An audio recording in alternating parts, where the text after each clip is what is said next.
And what's going on, man? It's your boy, Mr. Boss Up Young. Follow me on Instagram, boss_up_young. And let's get it, baby. Yeah. So, man, it's been a heck of a weekend for us. Shoot. Of course, most of y'all know that has been following us. We definitely went down Philly. You know, yesterday night we took over. People don't want We all still we sleep. took over, man. It was definitely a lot of love, though. A lot of love. Levels gotta be right. Turn it down, guys. Turn it down. We definitely got a lot of love down there, up there, always. Right. All right, just checking the levels. Haven't been here, you know. Shout out to y'all for holding it down last week. I wasn't here last week. Shout out to you ditching us to go to Vegas. Shout out to that. Oh, wow. Had the bags packed. Wait. It was family, though. You know, packed, y'all. Had to hang with her baby. Right, man. Let the bus driving begin. Yeah, she got out of there on us on some real stuff. You feel me? Enjoying her life. Wasn't right. You know, enjoying her life in the dry heat. Don't listen to them. Family but it's all good. Don't listen to them. They're no, stupid. you know we telling the truth. You know we're telling the truth. It was family oriented. But this was dope. You know, there's a lot of upcoming projects that I'm going to be doing in Vegas. So, that's lit. you know, shout out to the Vegas family. Right. You know, it's a lot of things going on. Trying to, you know, push No Sugar in Vegas. It's gonna get crazy. Shout out to the Vegas family. Right. Yes. You know, I gotta say it with some I salt. ain't got no. Salty. Sprinkle it. You get what I'm saying? Salt Bay. Sprinkle it. Yeah, you know, always, each and every week, we thank y'all for tuning in and rocking with us, man, for the endless love and support. You know, y'all sharing our posts, man. You know, we got a lot to talk about today. Y'all heard that New York thing? Hot topic. Got a lot to talk about today. And first of all, I just want to say, welcome home, my man, Ghost. You know, you feel me? Rest in peace to the real Julio. Rest in peace to my mans. They tried to get him, man. No, we out here, man. But yeah, definitely. Like I said, since we back on shout outs, the Rough Riders, they came out yesterday.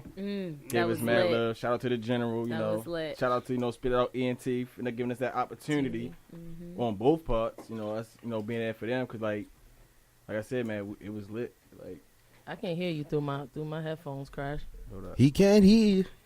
He can't hear. Speak on it. Let me stop. I can't hear you. What's I going swear on? I can sing it. What's I feel going like- on? What's going on? Maybe I tuned you out since yesterday.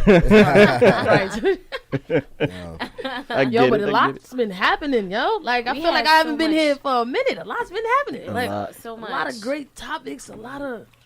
I will say that yesterday, I interviewed with the Rough Riders General and also Brillo Music, and I thought that they had a lot of good insight Squad, as to how, music has evolved from the 99s and 2000s to Cash now. Money Records taking over Taking from over. the 99 2000. No, for real though, on the way to Philly, me, Troy, and Byron were going in on the early 2000s and 90s music. It was lit. Speaking to the teacher was going to justify not anything. speaking to the teacher, but basically what she said, the only thing is, that Bobby V messed up at is that he just didn't own it.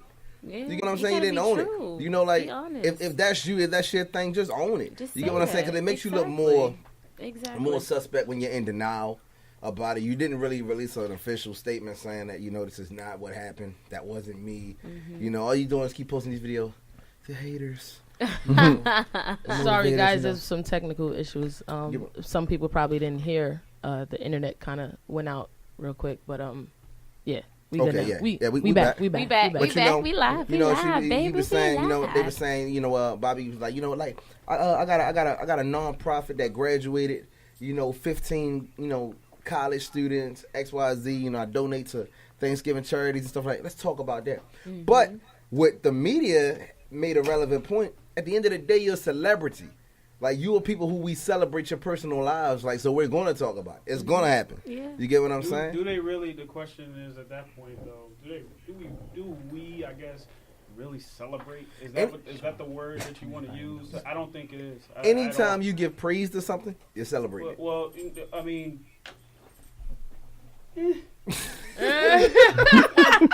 Not all praise is good praise at the end of the day. It's right, not. Right, so at right. the end of the day, I just feel like, as a celebrity, you're it's not so much that you're praised and celebrated. It's more so you're acknowledged.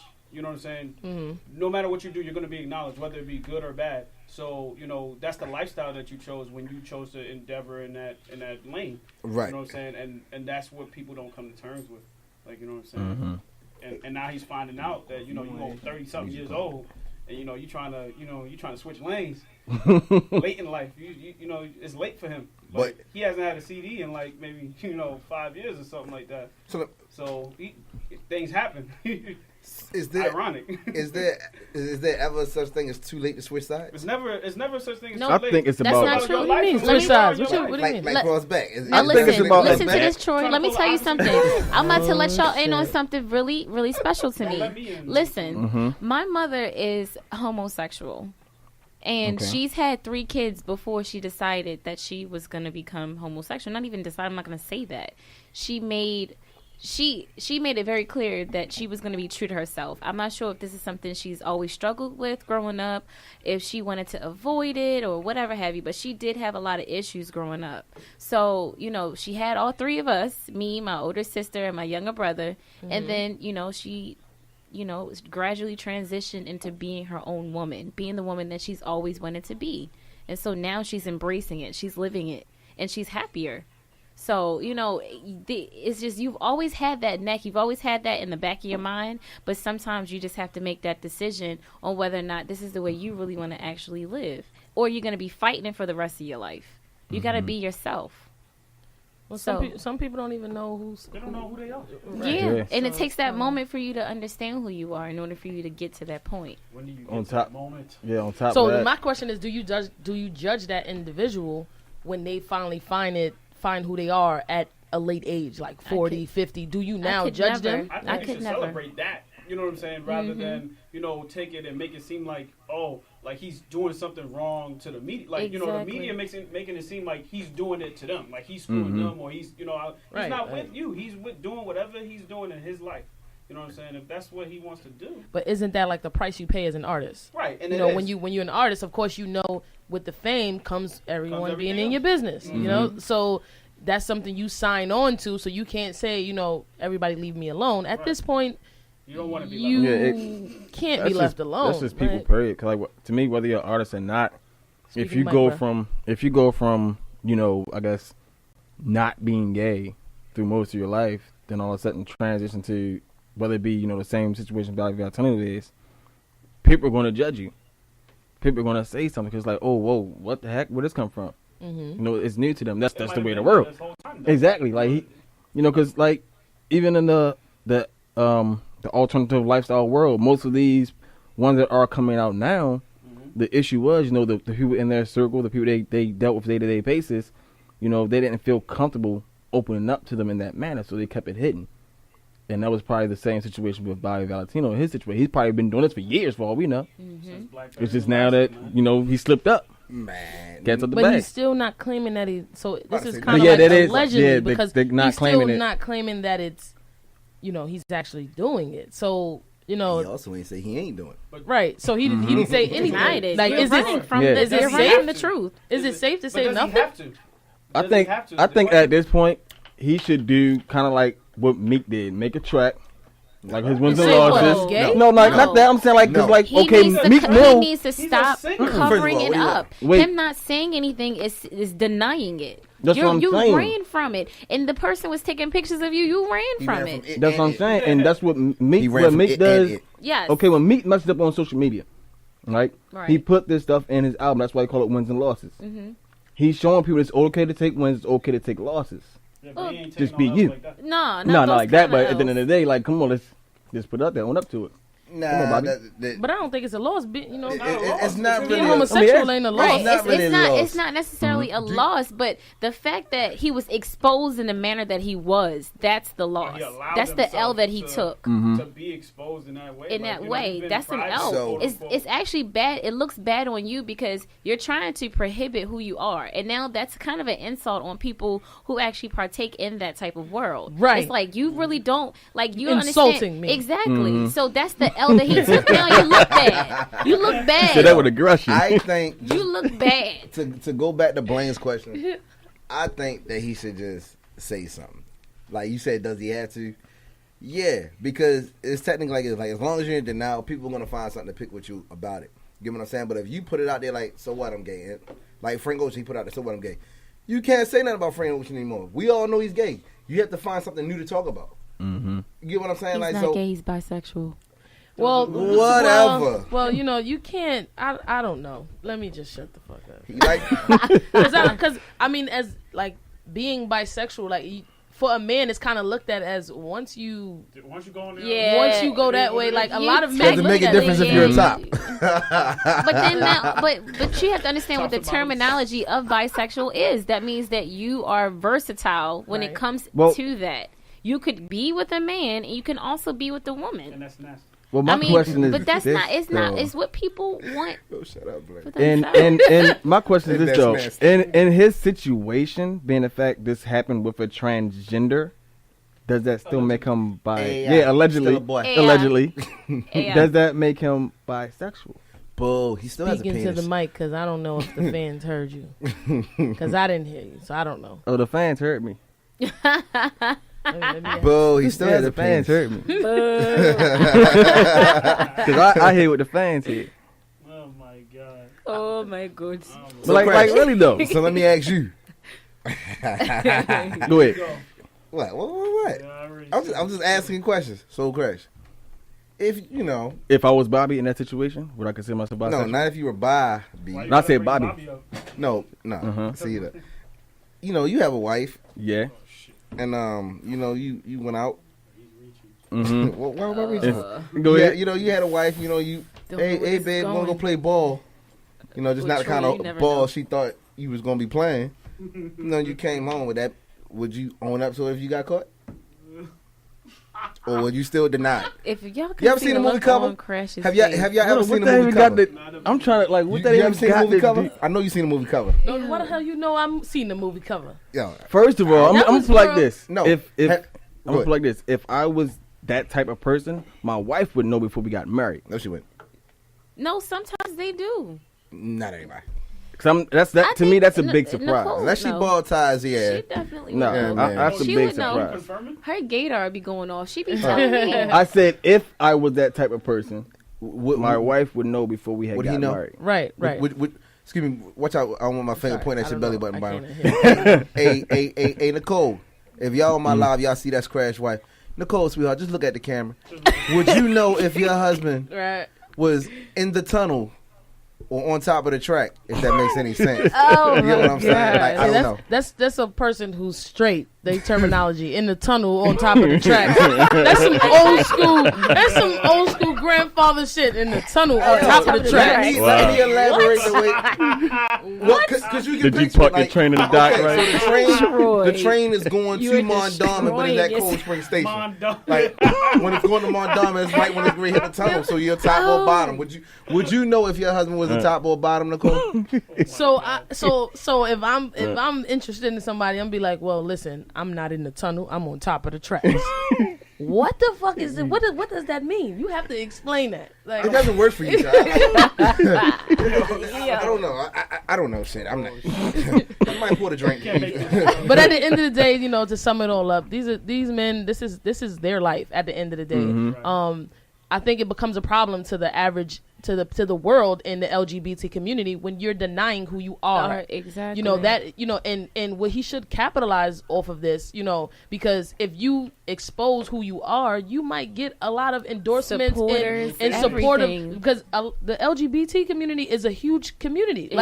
By you denying it, what you're doing is you're turning all these people away. What you need to be doing is saying, hey, this is me. I like penis sometimes. Not all the time. Not all the time. When I'm out occasionally drinking, whatever you say, whatever is comfortable for you. But you need to state it. Like, you need to state that this is who I am, and I'm not afraid to show it, because we have a lot of politicians that are running our neighborhoods and cities and in the world basically, and they're homosexual. Mm-hmm. So it's not a downfall.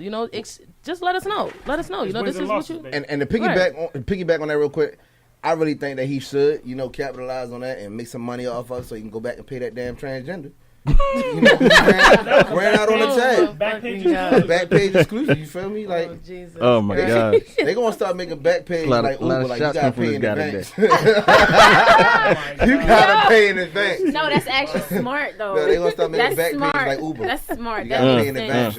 I'm trying to tell you. That makes sense. Wow. Yeah, you know, we gotta start charging people to get into this LGBT club because it's just not a fad. You know, it's not for everybody. But you gotta know where you're going. Separately. That's a commitment to your life. Gayness is you can't say you're one thing and then completely switch and be like, nah, I ain't mean it. No, like I am a boy, Diamond. Oh my god. You know what I'm saying? But anyway, you know.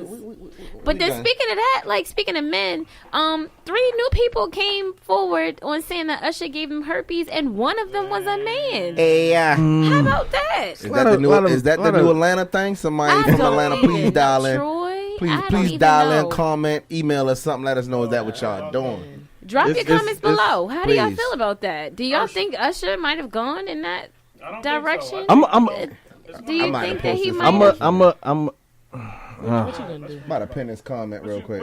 From my knowledge, I'm not saying I know, but it's a lot of these alternative people in that industry. What the fuck? I'm not even gonna put them out there. See, just say what you speak on. I mean, that's the word right now. It's alternative. No, because I can't really say that. If Usher is bisexual, I'm gonna be mad because he pretended to be one way this whole entire time. He said, no limit. Now I would be upset. I would be upset. I would feel away. But see, that's the thing. Like, he's not the only one. Him? I'm not judging him at all. It's so many because people. You're not being true to yourself. What if he didn't find himself until now?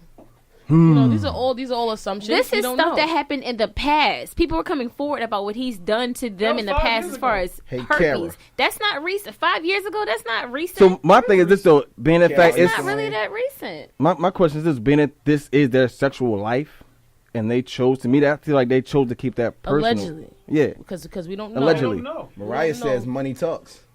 Because to me, right now, it's kind of like okay, almost borderline like we coming out here every day saying okay, we had sex yesterday night.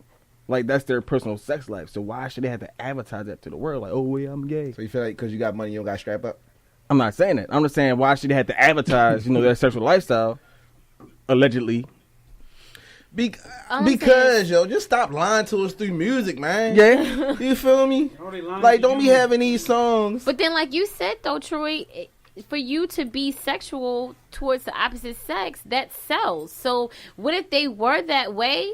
But then they had to sell an image in order for people to buy their CDs, to buy their music. Well, then they have to sell that image. So they don't know, or they probably knew. They just didn't want the world to know that yet. Well, they should make 2 renditions of the song. Just male that, and female version. You get married to people. Like, I see if he never got married or anything like that, like then, you not to say you would question it, but he's been married more than one time. So he knew what it is that he wanted in the beginning, but then the fact that this is now happening, it's like, who are you? Yeah, but who really are you? And it's like one of those things, but anybody can do that. We're not talking about something, you caught a motherfucker. That's a good comment. You know what I'm saying? Anybody can do this. This is, just because it's a celebrity doesn't change the fact that it's happening. He's still a human being. And I think that we as the people take things out of context a lot of times. Because at the end of the day, we're not in that position. If it was you, what would you do? What would you say? Like, you know what I'm saying? And we don't have the money. Money talks around here. You know what I'm saying? That man paid $1.1 million to keep somebody quiet, and obviously that didn't work. So yeah, right. I want my money back. I want my money. I want all of my money back. And do y'all know why he gave her that? He gave it to her so that she can get the medical treatment. Exactly. And so it wasn't like he paid her. It was still a hush. It was still allegedly. It was still a hush clause. It wasn't hush. It wasn't hush because at the end of the day, that shit is expensive as fuck. And it still made media coverage. And that's your responsibility. That's your responsibility. Like, he's doing his job, and then they look at him and make it seem like, he's a criminal. Like, he's not a criminal. He's taking care of his responsibility. He's responsible to that shit. When you got 5 other people, now everybody I got 5 trying to take advantage of him. You're capitalizing on his downfall. Yeah, basically. So to the viewers that's just tuning in, what we're talking about right now is, allegedly Usher giving not 1, not 2, but 3 people herpes. 3 new people. Herpes. So that's a total of 4. One of them including to be a man. Allegedly. You know what I'm saying? So allegedly. So, what they were talking about earlier this week was that, Usher's wife is sticking by his side, through thick and thin. She also says that the first reported woman who, came forth and said that Usher gave her herpes, had a long-going grudge or feud or vendetta against Usher from a previous woman that he used to deal with, which was like the best friend of her, something like that. So the wife, in her mind, she's doesn't believe anything of this is true, what have you. I just want to know where this dude came from. Now, I don't think that Usher necessarily may have gave the dude herpes.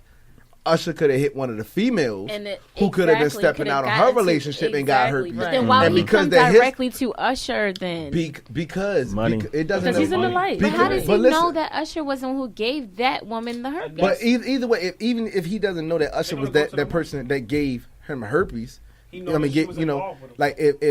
that's like all right, for example, if I'm dealing with shut up. If I'm dealing with a woman, right? You get what I'm saying? And I want to be bitter or looking for somebody to blame, and I'm like, damn, bitch, you out there stepping out on me. Now I got this because you want to be sleeping around. Well, who was the last person you had sex with? You been having this ongoing affair or whatever, this rendezvous with Usher. All right, well, fuck it, bitch, we about to come up on a check. It could be like that. We about to come up on a check. You get what I'm saying? Because of your infidelity and you decide to step out, and now I have to reap the consequences of your actions. I feel like I should be compensated. And if I can't sue you because I know what your financial situation is, I'm going to go to the one where you're getting your money from. You get what I'm saying? So, like, that's how that whole situation could possibly turn out, but I don't necessarily. But then you also got to think about the media and how they do things. So they might have just heard that a man had gotten herpes from one of the girls he might have given it to, and they took that and they ran. That's what I said. That's why I just said. They just threw the fact, it's a man. Oh, that's going to get attention. Right. Now the media outlets are going crazy because they added that one factor that probably would not have been even relevant. Right. That's why I said I don't think Usher necessarily gay. I don't think he out there Johnny Gillen nobody. But Johnny Gillen. What the hell is but y'all heard about that years ago, right? Yeah, that's something old. Johnny Gillen, Eddie Murphy got caught something like that in a beach house, or I don't know. Anyway, that's neither here nor there. That was like early 2000s. Again, shout out to Philly. Shout out to Philly, baby. We're noticing that you guys are showing us a lot of love because we were there yesterday. But definitely tune in, get to know what No Sugar is about. Our link for the show is in the bio. A lot of people have been asking how do they tune in online. Tune in, click the link, Spreaker.com/No Sugar Radio. No Sugar Radio, period. You can just type it in Google. Right now we're just discussing these major topics that everybody's talking about. The Usher, the Bobby V.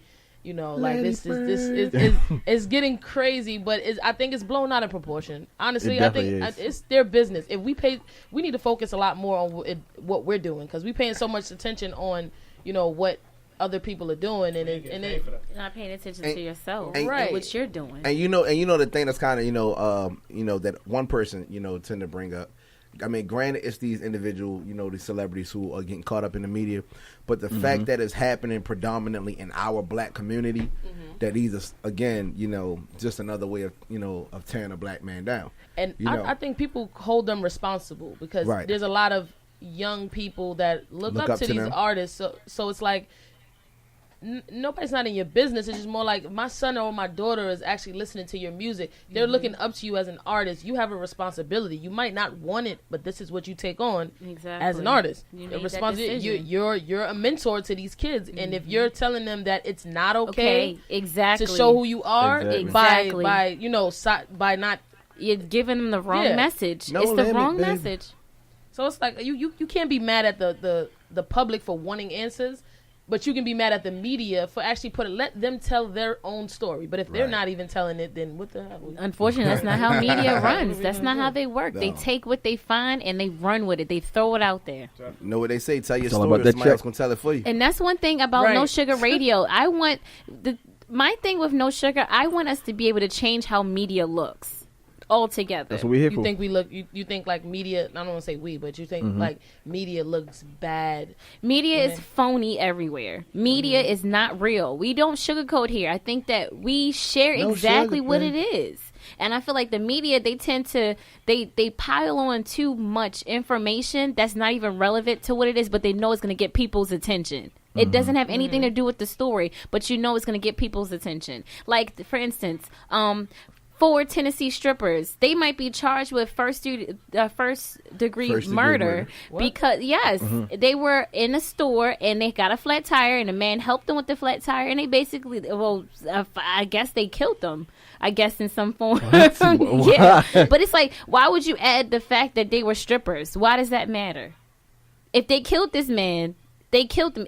The fact that they're strippers doesn't matter. You're adding a relevance to it to get people's attention. Were they black? Yes, 4 black women from Tennessee that happen to be strippers. They killed them, and they might all be charged with first-degree murder. But see, that's why this is where I ask, what else happened during the time he changed that flat There's tire? not that much information. That's the thing with media. They tell you what they know, and they hope that people are going to carry it out. But that's probably dropped the eyelash. If it was, not I don't want to say not to. Matter of fact, I'm going to pull the race card because if it was 4 white strippers that were, 14.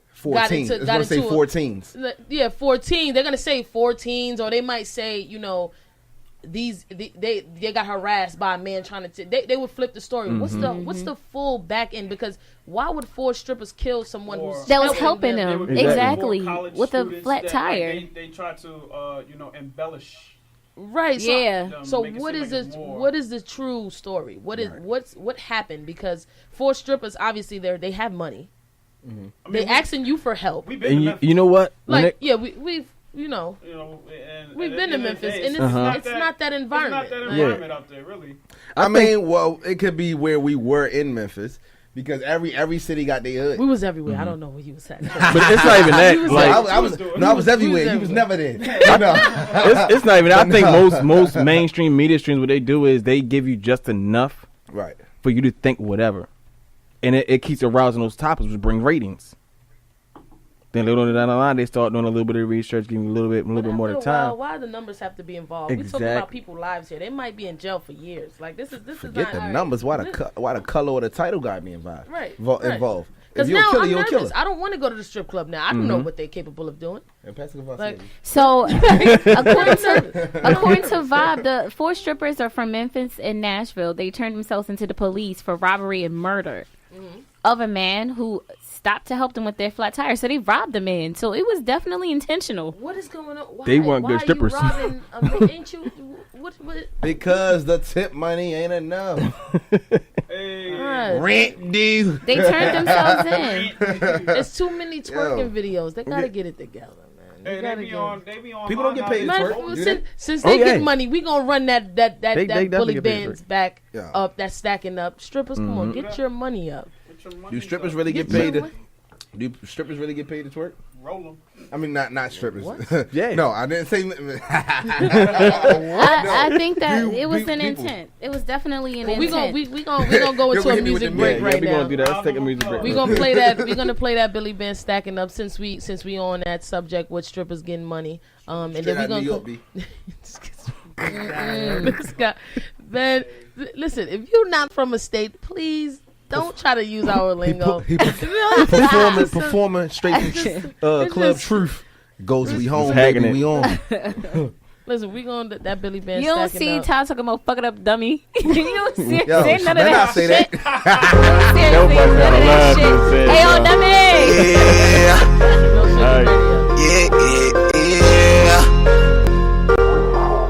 Bully. Hundreds and hundreds, we stacking up. Niggas be frontin', we had enough. Pull up with Kenan, that nigga gon' buzz. I'm riding the phantom like opera. I'm stacking it up from the floor. My pockets, they used to be lower. I'm getting this green, I'm on go. I'm serving these schemes with that dope. Hundreds and hundreds, we stacking up. Niggas be frontin', we had enough.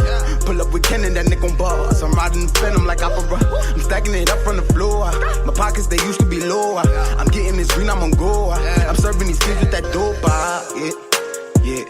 Yeah, stacking up, stacking up, stacking up, stacking up, stacking up, stacking up, stacking up, stacking up. I'm Millie Rock, I'm from Brooklyn, pussy, no Chinese, but we cooking pussies. Got a long nose, no Dumbo, that'll make him ditch like he playing hooky. Who can say they wanted with Gorilla? Who can say they wanted with gorillas? My King Kong versus Godzilla, that banana drum go ta-ra-ta-ta. We switch to fly, we some caterpillars. My hang time feel like Mike and Thriller. Whoa.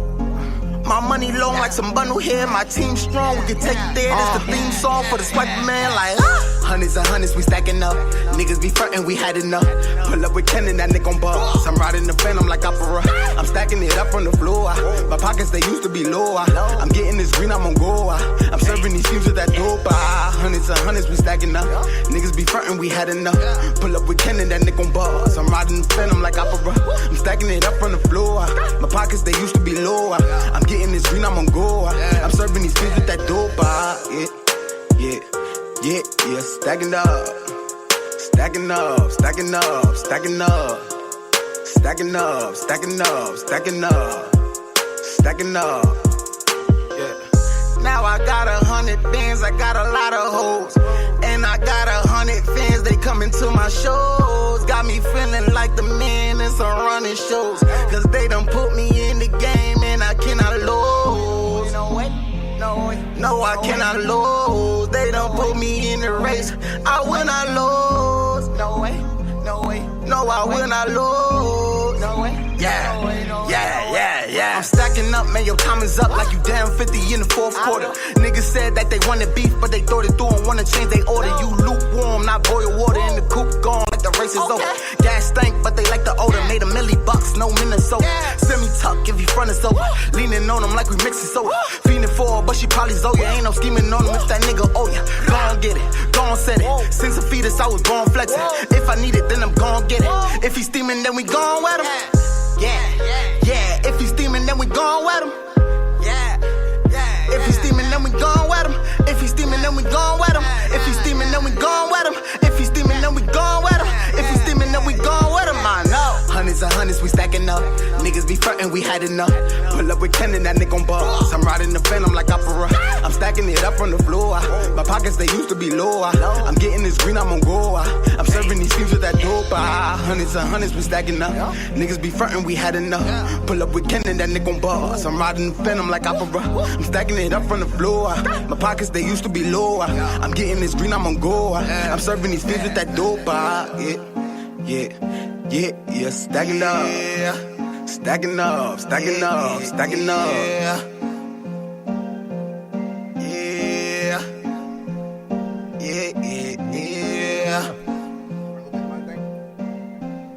What up? I got 5. Man, Bully is Bully on the track. Bully Bands coming straight out of New York. He's definitely Bully on the track. You know, when you say New York, you gotta put that K on it. So back to these killer strippers. That's gonna be like somebody gonna make a whole movie about that one day. Well, yeah, I can see a Lifetime film on that. I can see that. It's called Baps. It's called Baps. I don't know, but it wasn't intense. They had a handgun and they shot the man after they robbed him, and they shot him. So he stopped to help them, and when that happened, they took his money and they shot him in the back of the head. Now they gonna be washing G-strings and metal toilets and shit now. They want to be stupid. I wonder if they wear that stuff in jail. They get granny panties. They get granny panties. Support. What if they send you a package? Did they say with strip club as well? They probably give you granny panties in jail. They probably do, because I mean that's what the state's gonna pay for. They ain't gonna pay for nothing fancy. Were these girls from Harvard? No, but you know what's crazy? Harvard's incoming freshman class is like majorly minority. Almost the whole entire class is minority. That's what I'm talking. Clap it. Let's go ahead. I'm telling you, 50.8% is African American, Pacific, Asians. Yes. Islanders, 50.8%. That's over. And last year, I think it was 47%, and it's grown. That's what I'm talking about. So that says something. That means that we're starting to come up. And we have a lot of interracial, sexual stuff going on. So I think it's gonna continue to be like that because there's a lot of mixed kids now. Definitely. A lot. It's gonna be more in the future as well. That's what's up. I like that doesn't say anything for our city though, because there was talks about a year or two ago about them doing away with the 12th grade in the state of Maryland. Doing away with the what? Doing away with the 12th grade, like eliminating 12th grade because a lot of people are not graduating. Like a lot of kids or teenagers. So we're gonna leave it to 11? Yeah. A lot of teenagers are dropping out and only finishing with a 10th grade education. See, now you're dumbing them down. So you're dumbing them down. You're giving them a reason for them to want to drop out. I don't like that part. But nobody likes that idea. But and it's not necessarily giving them a reason. But you can't make kids go to school. You can't make them go to school, but it's about doesn't even make sense. Environment in their household. You're right. It's about the environment in the household, but at the same time, you get what I'm saying? Like we gotta blame the politicians. Mm-hmm. You know, we gotta blame those who are in charge of funding and things like that, because you know, like if children aren't going to school, then that's just another expense to the city or to the state. You get what I'm saying? If they're not going to school, you know, because now we have to pay these teachers that's on salary or whatever, you know, 12th grade, 11th grade. You know, we got to pay all these people or these professors when people are not even achieving or striving. You know, just a few years ago, I know my senior year when I came out, they just made it more eligible for us to pass by making a D passing. Oh no, that worries me. That worries me. Exactly. It worries me because now they're going to be okay with being less than mediocre just to graduate. It goes further than that. Because now when we get older, these are the people that's going to be like taking care of us, leading us. These are the you know. And they're okay with D being passing. In my household, a C wasn't even passing. Right. So I don't. That to me, as a parent, that does worry me. I don't think that's okay. Explains a lot of mumble rap. Shout out to all these cyber thoughts that keep sending me friend requests. You said the what? All these cyber thoughts that keep sending me friend requests. What? Keep trying to fish me. Oh my gosh. My block list was like a graduation list. Yeah, hi guys. That whole it's just pointless to me. Like, why would you? You're too low. I don't know what you're saying. I'm sorry. I'm like, why would you X out a whole grade and like I don't. My question would be, what is the compensation for that?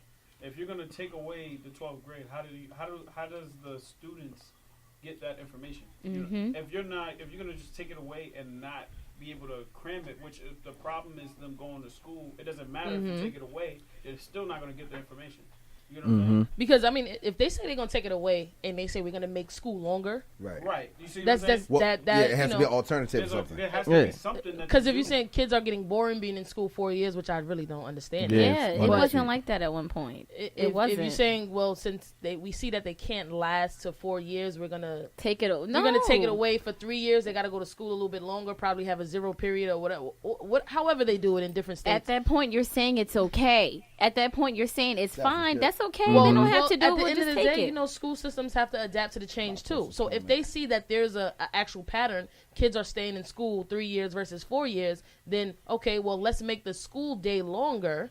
Or you go to class on Saturdays, or however it is. Nobody's ever going to want to go to class. No one's going to do that, so they have to kind of work with the time, because obviously, just as well as we change and people change, the time is changing when it comes to the education. Like, it's changing. So if the you got these teenagers out here that are working for their families, right? If they identify the fact that these kids are staying 3 years and they're dropping out and they're trying to provide a change, I feel like that's great, unless you're giving these kids a little bit more. Like, okay, you're providing a change and you're saying that you're taking 12th grade away. Okay, now do they stay in school a little bit longer? Do they get those credits back? Because you don't want to take that away from them. 12th grade, you're learning a lot in the 12th grade. That's when you're regents, when you're taking a big exam. So how are you going to cram that? I would like to see how creative they're going to get when it comes to that. But if it's just, we taking away 12 and you graduate at 11, then I don't. That's I think that doesn't satisfy me. It doesn't sit well with me at all. I got a teacher that who reached out to me actually last year. You know, he had just happened to join the MLM that we was a part of at the time, and I got connected with him through a New Yorker leader, and that's how we kind of rendezvoused after since I last seen him back in high school when I graduated. Right. And so when we connected, and he was telling me, he was like, yeah, man, our school was built in 1966, Northwestern High School. And now they have plans. I don't know if they're shutting it down, like tear that school down or whatever. But that particular teacher taught me, taught my sister, taught my mother. You get what I'm saying? Like that's history. Like that's generation. He's more like a Joe Clark. You get what I'm saying? Old school. Like, he was the only teacher that was authorized to put his hands on any of us. Principal with what, Mr. Clark? He was the only. And he's been teaching there since the school. I love Lean on Me.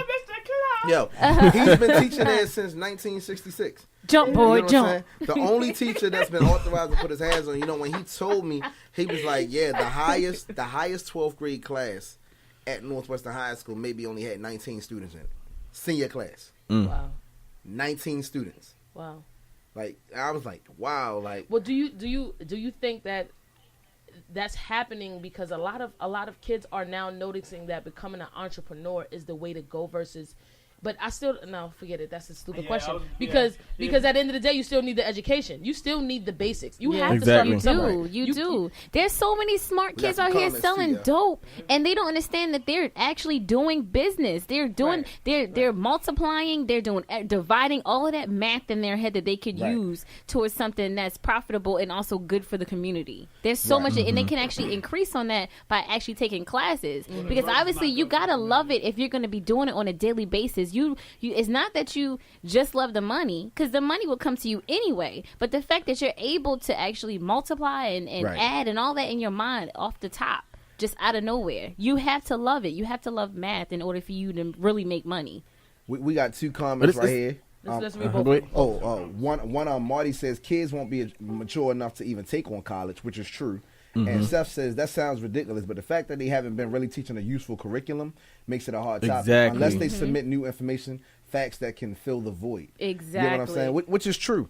Because like I don't want to keep getting into all these personal testimony, but I actually have a cousin who's actually supposed to be in summer school right now just to keep up with the grade that he was supposed to originally pass in during the summer. And his excuse.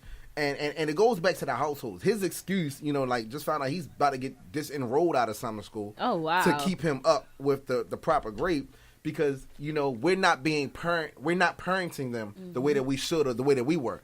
Like his excuse every day is, I overslept. But now we found out, he's out smoking weed and things like that, or he overslept, but he's out riding a bike up and down, North Avenue and things like that. You ain't oversleeping that. And as parents, I'm not going to say it. Not me in particular, but as parents in this generation, we find these things to be so acceptable. Like, oh well, whatever. Like, nah. Yeah. What happened to when you had to go back and pop up at the school when your parent would look in that door and you be like, oh shit, raise a hand and everything. You get what I'm saying? Right. Like when your mother was there. You get like, well, everybody knew my mother was there because everybody knew my mother. My mother's there. And I see her little head in that door. I'm like, shit. I'm writing notes that wasn't even part of the thing. Oh, what was that? Oh, okay. So you start squinting your eyes. Yeah, you start squinting your eyes. I'm trying to see the board. We're being too soft. We're being too soft as parents. Not really giving a damn. We're not spending the proper time with them as far as homework. You get what I'm saying? I hate seeing kids on their way to school only carrying a composition notebook. Exactly. I think only a composition notebook. Where's your book bag? Exactly. Where's your binder? Where are your folders? You have to have more than that. Some of them don't have nothing. They have just nothing. On the bus and going. They just getting on. They catching hacks to school. Exactly. Yes. It's to me right now most. What is a hack is like when you see somebody stand in the corner. Illegal Uber in Baltimore. Yeah. Basically, what they do is they stand in the corner. They do this, and a car pull up, and it's a random person, and they paying them to go. Oh, it's like a cab, a New York cab. But it's a random person, right? Yeah, they're just pulling over. Ray Nelson was good. Frank was good. If y'all just tuning in, the question is right now: how do you feel about schools in Baltimore across the country doing away with the 12th grade? Like, drop your comments below. We definitely want to get into this hot topic because at the end of the day, if they do away with these grades, just like Ty and everybody else said. These are the people that's going to be ruling our future. So imagine when we become senior citizens and we're looking at our retirement plans. These are the uneducated people who's going to be responsible for our finances, our health care. Exactly. You get what I'm saying? So we have to, at some point, we really really have to police this. We have to done. crack down on this, and by us being. Are we part of the millennials? Are we part of that? Yeah. Yes. Okay, so by us being the millennials, we need to get back to the big brother and big sister programs on mentoring and guiding these kids because right now the parents, they feel like, oh, well, my kids, basically 15, they out smoking, they out having sex. Oh, they got cell phones. They're giving up on their kids. They're giving up on them. My kid is basically an adult. Parents look at kids as more of a headache now than a responsibility. As a parent, you don't have that right to give up, period. Right. You don't have that right because you gave up your life to take care of somebody else. That is your responsibility. That's so good. when I hear somebody say something like that, that pisses me the fuck off. Steph, you do. Ooh. That upsets me. Wait, pause. Got to turn the camera on that It really does. Okay. It's not right. We can tell. The sugar molecules off of that one. Like, that upsets me. Like, I'm getting passionate. No sugar, for real. Like, you had turned your life over to take care of somebody else. So when you give up, you're telling that child that they're not even good enough for you to want to do the best for yourself for them. That upsets me. That pisses me off. A lot of these parents today, to me, they don't even think about the seriousness of having a child before they even have them. We got babies having babies. Exactly. That's the thing. Like I'm meeting more and more adults who are 14 years apart from their kids. 14 years apart. Like this one, I went to this cookout. My nephew's birthday party. Shout out to the 40-year-old grandmothers. When I got involved in the bum fight, But I went to the cookout and it was a young lady who was there with her daughter. I lied to you not. It was a young lady who was there with her daughter, and I'm sitting there like, that gotta be her little sister, like, because the girl hangs with my older sister. You get what I'm saying? Mm-hmm. And I'm like, that gotta be her little sister. And she's like, no, that's her daughter. And the girl was already like 22. And I'm like, damn, like she that young, like, and I hang out with her mother and I'm on a regular. I'm like, wow, like that's mind blowing. Feel old. Yeah, but the thing about that is, I'm glad that she had that particular mother, because this girl was in school for engineering of stem cell research. Wow. You get what I'm saying? So even though she had her child at 14, this girl grew up to be smart, educated. Yep. She's not promiscuous. She's not running. She exactly. had her own car. She didn't had her own place, kid. and she's in school for engineering and stem cell research. And and she spoke very well. Mm-hmm. She wasn't tattooed or anything. Not against any tattoos or anything, but she just had her head on straight from jump. Like she already knew that even though my mother had me when she was 14. We didn't have to be involved or be a product of the but system. Someone had to install that in her exactly. head. Right. Someone older had to install that in her head that she don't have to be a product of her environment. Exactly. Someone had to do that. Now, whoever that someone is, kudos to you, but the other kids need that someone. Who is that someone? Exactly. If the parents is not doing it, who's that someone? Because... And we need more. And that goes into what he said, the girls and boys program, the big sister, big brother programs. It feels like those leaders that we need, those mentors, the people that we needed when it was this term I heard last year. Be the person that you needed growing up. Exactly. Mm-hmm. We have to be that person that we needed growing up. Yep. You get what I'm saying? Like, and those people that we needed when we were growing up, it's like we all were longing for something or somebody, just trying to fit in. Whether we wanted to be accepted, whether we wanted to be loved, whatever it is. That's when gangs and everything and our millennials came up. You know what was sad about that? Because when I had relayed that message to somebody, right, his exact response was, okay, if I didn't get it, why should I provide for the next one? See, that's selfish. Exactly. That's and I'm like, come on, really? Like, you're going to make somebody else suffer because... This whole topic is... Yeah. I'm passionate. And people like that really piss me off. This generation. Because these kids didn't ask to be here. You know what I'm saying? Right. Like, these kids didn't ask to be here. So for you to take away from them, exactly, because you're salty about you getting pregnant or your baby whatever mother, you've gone through, you're using it as an excuse. You're using it as a crutch. Like, I got pregnant my junior year of college. Mm-hmm.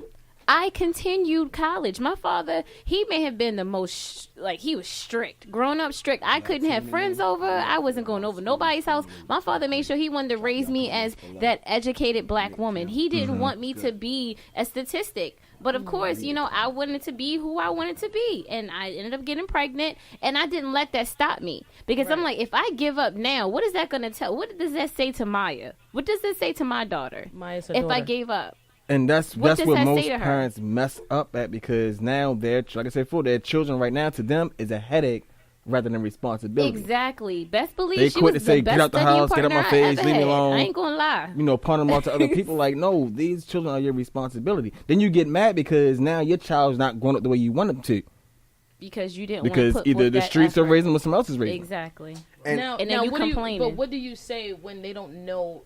They don't even they haven't had the guidance. So it's like asking a dumb person to teach another dumb person. How can I teach you to be smart if I don't know? But you have to know that. But then as an adult, you need to kind of partner up with another adult that you kind of that you see. Listen, I'm lacking in this area, and I want to know how to discipline my kids. You have to know something is not right. You have to know that you're lacking something, and that one thing you're lacking, look for help. What's scary about that though, is just like you said, pairing up with another adult. The problem with that is people don't want to discipline their kids, but they won't let anybody else discipline That's their exactly kids. what to say. Yes. They're afraid of the idea of somebody doing things to their kids that they won't do because they're not willing to go to the levels that it's going to take to be able to instill discipline and responsibility and accountability in their kids. Because they hit you with that's my child, don't worry about my ego child. crap. Like, you better get your ass out of here. Let's talk about that. Blended we got families. This hot time. Let's talk about blended families and that. Like, how would you feel as a parent? Let's say say the mother or the father of your child got remarried. How do you feel about that step parent disciplining your child in their household while you're not there? How do you feel about that? Blended families, y'all. We're gonna start over there. Yeah. Let's start with that's not fair because we're gonna start with Troy. Let me do it because Troy, this is Troy. Troy, let me tell you. Matter of fact, just share your thoughts on the period. Let me do this because I don't have any kids. I have god kids that I consider to be. They are your babies. Those are my babies, and I have a dog. So I'm gonna start because you guys have kids. I don't really. I'm gonna get real deep. Because I give these motherfuckers back. Have a good day. Bye. See you later. I love you. But even if you've seen a situation, somebody else, like, what she said, like, how do you feel about that situation? Blended families? Yeah, like. Yeah, we about to get into this. What now? How do I feel about what? What part? Well, pretty much what she was saying was, repeat your question again. Okay, so step parenting. Like, how do you feel about the step parent? Someone disciplining your child. Like, if the mother of the father or the mother of the mother or the father of your child got remarried, right, and that step parent disciplining your child in their household. Not even remarried. Just if not even that, right? In a relationship, how would you feel? Okay, that's two different levels. If we're in a relationship, don't put your hands on my kid. But period. No. Let her finish. Let her finish. Go ahead. Let her finish. Go ahead, son.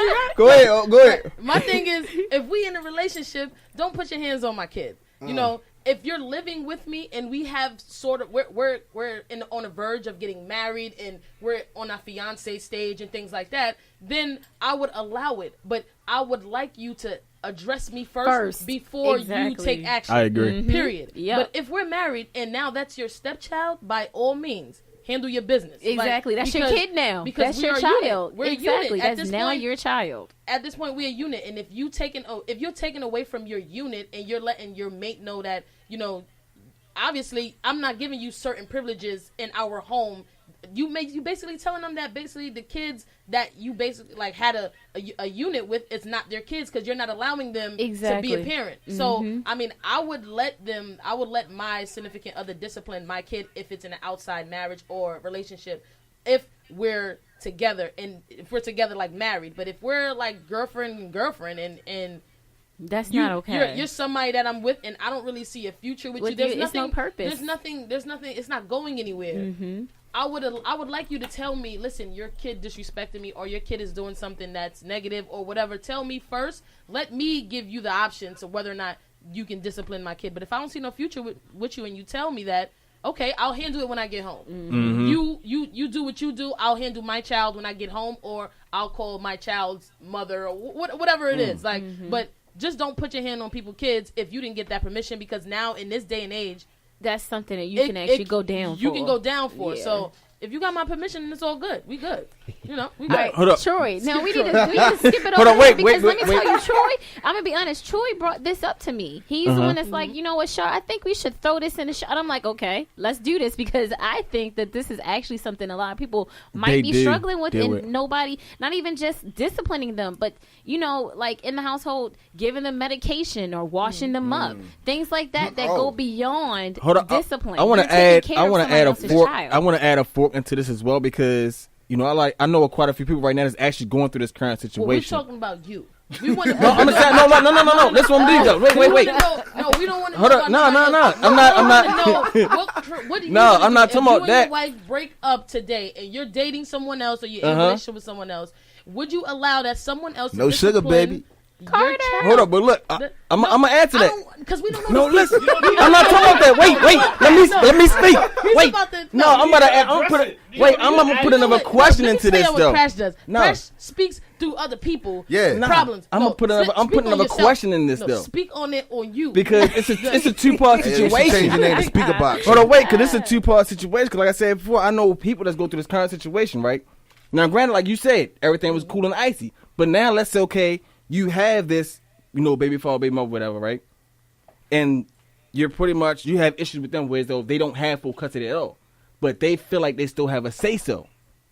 Oh, or they have an issue because you're allowing the significant other to put hands. First off, it's not about custody or not. If we both laid in the bed to make this child, this is our child. Like you're not gonna tell me because I don't have custody and and my child is out in the street gangbanging, I see my child because I don't have custody of them. I can't slap my child in the face. Oh, no, not that. No, the discipline part is you can't take away from either parent. Like, you know what I'm saying? At the end of the day, that's their child. Like, I don't see where you're going with it. No, I'm saying let's say I'm in the tunnel on top of the tracks. let's say your significant other, right? She's in a relationship with somebody else, right? With your kids. Okay. But you don't have full custody. Right? I'm but now 7, so say my 7 kids. Right? Yeah, your 7th kid. Let's say, but you don't have full custody, kids, right? Bro? But at the same time, you have an issue with your significant other new person disciplining your kids. Right. And that's the big issue because a lot of people in their relationships have these issues because the ex has an issue with this new person. Answer the fucking question. Right. Like, what are you talking about? Yo, I'm saying that's another situation though. Right. God damn. And that's what we're asking the question. Like, how would you deal with that though? Back to you. Let's talk about it, Troy. Tell us what you feel about this. Yo, that's funny. Hold on, you lost us. That's why we say you speak on you because you lost us. Now, me personally, I've been in this situation before. All right. And this was part of... Hey, hype man, tuning in all the way from Miami, Florida. Shout out to you. What's good? But this personally, I was actually in this situation, during my 7 years of marriage. Mm-hmm. That actually played a factor into our downfall. Now, my stepdaughter, I'll say my daughter. You get what I'm saying? And I raised this little girl since she was like 8 months. Mm-hmm. She'll be 9 this year. But it came down, children are very, what's the word, inquisitive, I want to say. Mm-hmm. They're very curious. Mm-hmm. They learn early on who to play and who not to play with. Yeah. You get what I'm saying? Like, so there were things that, she would ask for or try to do things and I would be like, no. Like, I would say I'm the more disciplined, strict parent. You know what I'm saying? Because that's me. Yep. I'll give you candy, but I manage how much that you get. You also because see I how can't, they are. you when know, they you get what I'm saying? Yeah, you, so I I care about that, the little things. I'm not going to be so passive. Yeah, I'm not going to be so passive on a lot of things. But this little girl used to ask me all the time, like, certain things, and I'll be like, no. Next thing you know, you hear her tiptoe down the steps, go ask her mother. She get the yes. And then when they come to me, and I'm like, didn't I just tell you no? But it was that communication barrier. So I felt like, okay, well, I just told you, I'll go tell your mother. She was like, well, mommy gave it to me. And I go tell her mother, hey, well, I told her no, she couldn't have. Oh, well, she didn't tell me that. Well, it's okay, she can go ahead. You can't have this conversation in front of this little girl about this particular thing because the fact that she knows that I said no. Mm-hmm. And you said yes, it will always be that plan of 50 thing, and then you don't even communicate with me. Mm-hmm. You get what I'm saying? So they were times like I raised a little girl, like her father was not present. Mm-hmm. You get what I'm saying? So for the 7 years, and I shout out to you. Yeah, her father was not present. This little girl was my world. It played a factor in how I communicated and interacted with this little girl. Right. Because she knew how to play you. Yeah, and even so even when I would be home, doing kids know that from an early age. Yeah. They throw they bobo pacifier on the floor and they see you picking it up. Yeah. They think it's funny. Now they can't keep doing it because they see that you're gonna answer every beck and call. Like so So on my days home, I'm gonna wrap this part up. But on my days home, we'll be sitting there watching her, and this little girl would do a lot of little slick stuff that would just tick me. And y'all know me, like my patience be like, ugh. Like, I be boiling. I get to sweating. I get mad and stuff like that. Now I'm like, look, your daughter did this, that, and the third. On the things that you really should discipline a child on, if it's not my due, first of all, I know your father's still alive. And I know your father still comes around and see you, but he's not actively playing that father role. See, that's another time. Yeah, go on. Yeah, anyway, so like when it comes down to disciplining the child, first and foremost, I think that you should have permission from the person that you're dealing with. Yep. Right. And it just plays a part on the level of the relationship. Mm-hmm. First of all, if you're new and we've only been dating for 2 months, you have no right. Absolutely. I dealt with this one girl who did that before, who tried to wow my kids out. She tried it? Son. First of all. Wait. So you answered the question. So you answered the question, right? Yeah, I did. Okay. You need permission to discipline another person's child. You get what I'm saying? Like, now if you're the father, mm-hmm. or if you're taking on that father role and they know you as the father, mm-hmm. or whatever, and and you have everything of this child's best interest at heart, then I don't see an issue of it. But still, it's to some degree, okay, what level of discipline are you going to do with it? You still need that communication. You know what I'm saying? Like, most men, men, my voice is stern enough with my kids. I rarely ever have to whoop my kids or anything like that. Like they know that the tone of my voice is like that. Right. Mm-hmm. But if you're one of those women who's gonna come in my life, deal with me on a dating basis, and you wanna, let me jack them up. Oh, get the fuck over it. Like I don't do that. Yeah, that's you going too far. I don't need the verbal abuse. You're going too far at that point. Because some people way of disciplining is very different. Some people are more aggressive. Some people are way more aggressive. Way more aggressive. And I don't understand how you cussing at a child is disciplining them. You're telling them, first of all, you're feeding negativity to their minds. Okay, right. The first thing you're doing is you're cussing at them.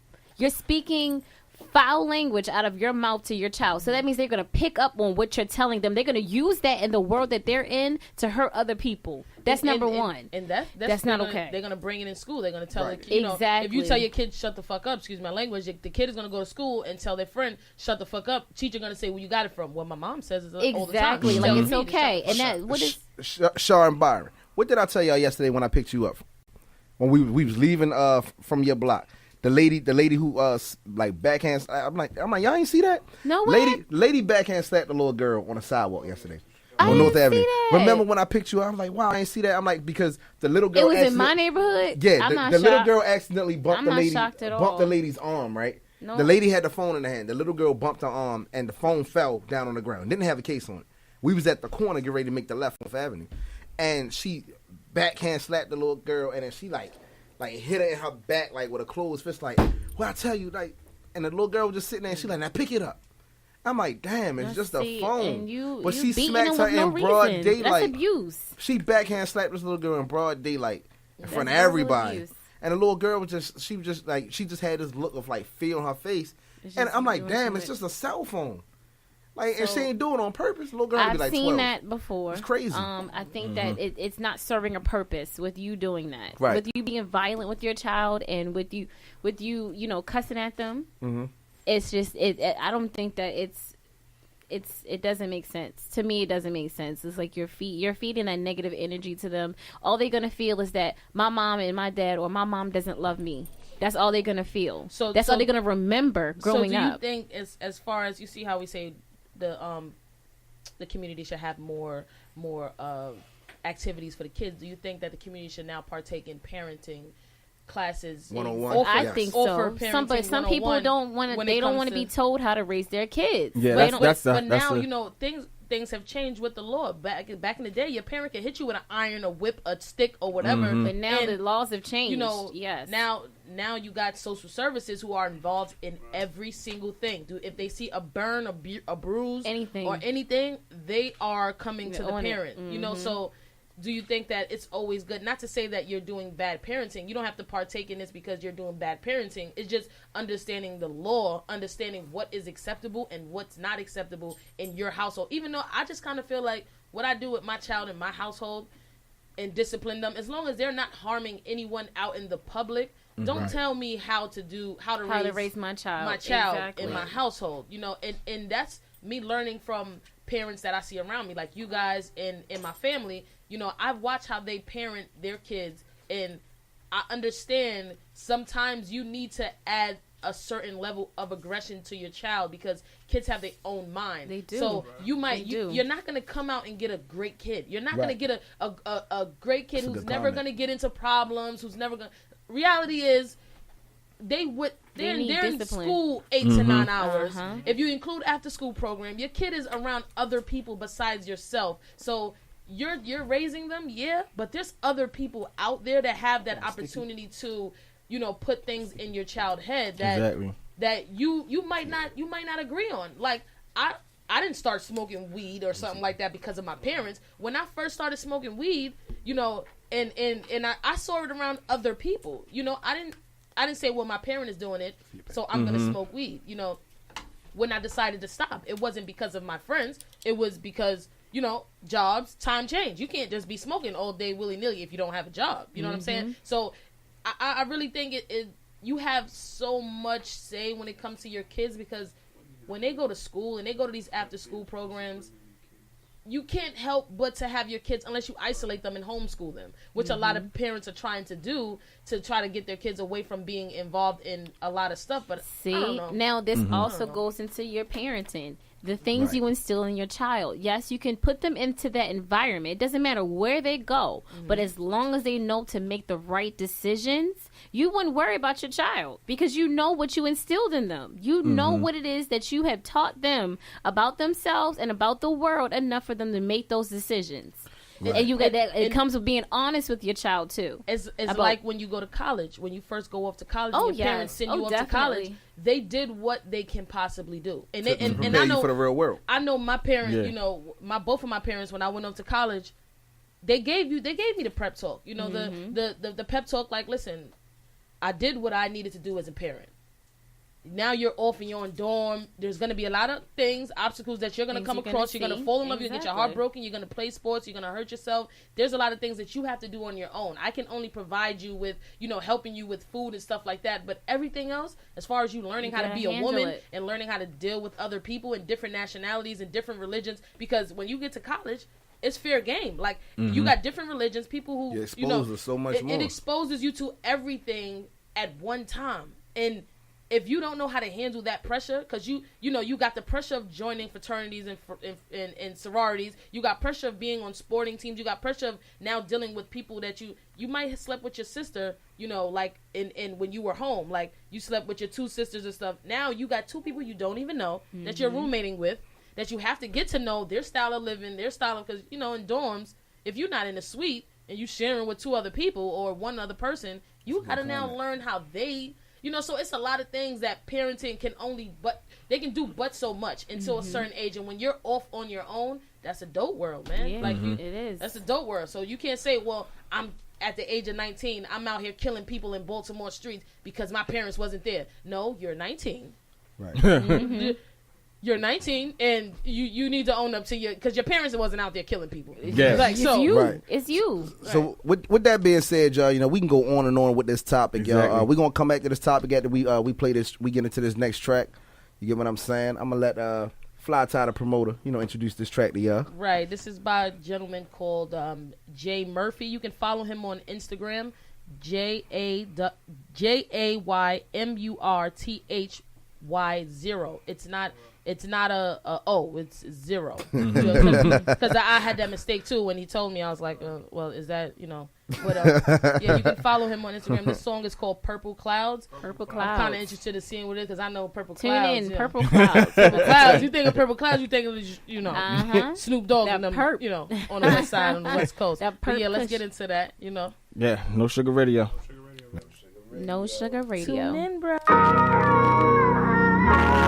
Poppy Trey, Jay Murphy,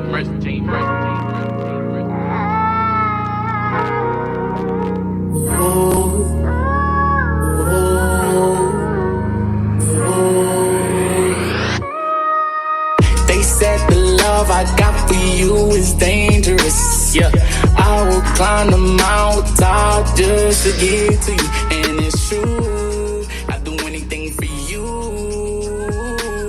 They don't wanna see us pop tags. No, they don't want us to secure the bag. Whoa, all the little things that you do, I swear, it mean the world to me. You stay patient with me, and you know when I blow all the way up, you the one that's gonna be up there in the mansion. Your body be the softest. Girl, you should fly to death. Might as well take off in the coffin. And your smile is godly, cause every time I see it, all the pain goes away. That's probably why. Purple cloud, I just really wanna vibe. Baby, tell me what you like. I just wanna turn you on. So baby, tell me what you want. I just wanna love you.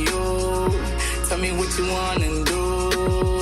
They said the love I got for you is dangerous. I will climb the mountain just to get to you, and it's true. I'd do anything for you. They don't wanna see us pop tags. No, they don't want us to secure the bag. Whoa, look, I know lately I've been fucking up. I know lately I've been messing up. I know lately my promise haven't been keeping up. I was treating you wrong. I was telling you lies. It didn't even feel right. I used to make you cry, but you never let my side, girl. Whoa, but you never let my side, girl. Cause you a real one. and you're a real one. Little mama, if you ride, I'ma ride with you. Little mama, if you die, I'ma die with you. And I just want you, and I just need you. So tell me what you wanna do, tell me where you wanna go. Ooh, ooh, ooh. Purple clouds, you really wanna ride? Baby, tell me what you like. I just wanna turn you on. So baby, tell me what you want. I just really love you. They said my love for you is so dangerous. I will climb the mountaintop just to get to you. And it's true, I do anything for you. They don't wanna see us pop tag, no. They don't want us necessarily back, whoa. Yeah.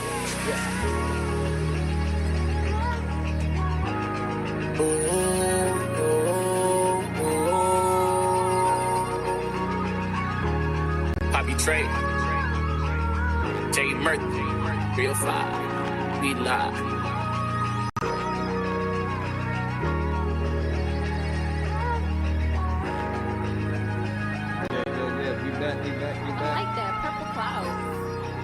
Jay Murphy, what up? I like that. You gotta get some more like that. That was for the ladies. You can feel that. That was dope. And Blaine, he's team light skin. He's team light skin. King Action is team light skin. Team light skin all day. So that's the reason why we're saying that. King Action is team light skin. So he got the little beard going on, you know. That was definitely smooth. Look like a well put together guy, you know. Well put together, you know. He light skin, got the beard going on, you know. I wish I could do that. I definitely like that. I like that purple cloud. That was the name definitely suits it. I might have to go ahead and get that myself. I like that. Yeah. That's gonna go into my track list. That needs to be on the playlist. Mm-hmm. Yes, you can definitely send your song. Send it to nosugarradio@gmail.com. We have plenty of promo packages out there. So if you guys want us to promote your music, your business, make sure you're emailing us at nosugarradio@gmail.com. Right. Yes. And guys, just for the artists, you know, I'm speaking to the artists at this point. You know, you got to understand there's a business, and I know a lot of artists deals with a lot of, you know, financial situations, and we understand it. But you know, running radio is a business. Your artistry is a business. You are a business owner at that point because you're owning a brand. So be prepared to invest in your business, not just with No Sugar, but with other people that you're dealing with, videographers, producers, studios. We're here to help you and coach you through what it is that you might be prepared for you might not be prepared for it in your career. So as artists, you know, don't we're not trying to throw any shade to anyone, but we know as business owners ourselves that in order for you to reach that plateau in your life, you have to invest in your career. Gotta get that hobby lane. That's just point blank, you know. Right. And you as an individual would determine whether or not if people are trying to beat you in your head or try to get more money out of you when it's not worth it. But definitely deal with people who are willing to help you, you know, progress in life. Don't deal with anyone who's just money bound, you know. And No Sugar, we try to make everything affordable. We do have a sale going on right now, 50% off, and that's just only because we know how hard it is to start your own career and your own brand, and how much you have to invest in it. So we're trying to give everything that we know, our knowledge and our skills, to help you better yourself as an artist. So, you know, definitely shout out to Jay because he understood that message and he understood where we was coming from, and you know, action. Right, and he took action, and he said, you know, this is something that he's willing to. This is something that he's willing to do. He's very, you know, focused on his career. So, you know, shout out to those artists who do hit us up and that's professionalism and inquire about these. Yeah, and we inquire about these packages because they don't understand. And definitely shout out for the artists who blatantly say they don't understand. They love making music, but they don't know how the business works. And that's why No Sugar's here. If you don't know, we're willing to teach you. You know, again, shout out to Jay Murphy and Shimantre. If I'm pronouncing it wrong, Jay, just let me know. It, you know, it hit the DM. But that's the person featuring on the track. You know, all good music. Right. Good people. You can tell through the vibes how comfortable these artists are in the studio. just based off their music, because you can see if an artist is not really confident in their music, you can hear it. Right. And I don't think that some artists understand that we can hear the confidence, we can hear the energy, we can hear it. The energy's not there. I say this all the time, man. You know, No Sugar Radio. The reason why we exist, the reason why we're here, we're just that platform. You know, for those who don't tune into us on a weekly basis, we're just that platform for all artists. You know, whatever it is, whatever voice that you have that you feel like it's been silenced for so long, you feel like that voice is not reaching the proper ears. We're just that platform for you to be able to gain more exposure, for you to be even for entrepreneurs. You know what I'm saying? To be an entrepreneur, even if it ain't about being an entrepreneur. If you feel like you got something that you feel like needs to get out there, hit us up. Like, that's us. NoSugarRadio@gmail.com.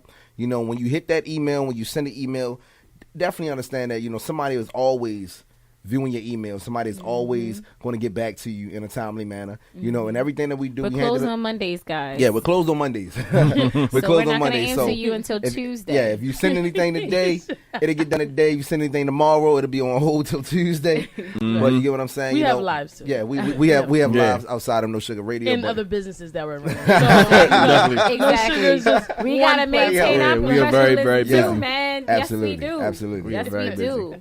So, okay. So, I wasn't really able to interject. We got some good comments too, as you know, the last topic we spoke on was, you know, step parenting and parenting in general. Yeah. How do you feel about the mother or the father of your child getting remarried and that step parent disciplining your child in their household? So if you guys have any comments, drop them below. Make sure you add that. We're going to swing it over to King Action because we already know he's going to drop some gems. We need to hear what King Action has to say about that because honestly, you, well, technically you were in that situation at one point. So And if y'all tuning in, drop y'all comments because we definitely want to hear from the people comments too. Below. Please do. Go ahead, King Action. Let us hear from you, babe. Shark, can you just repeat that one more time for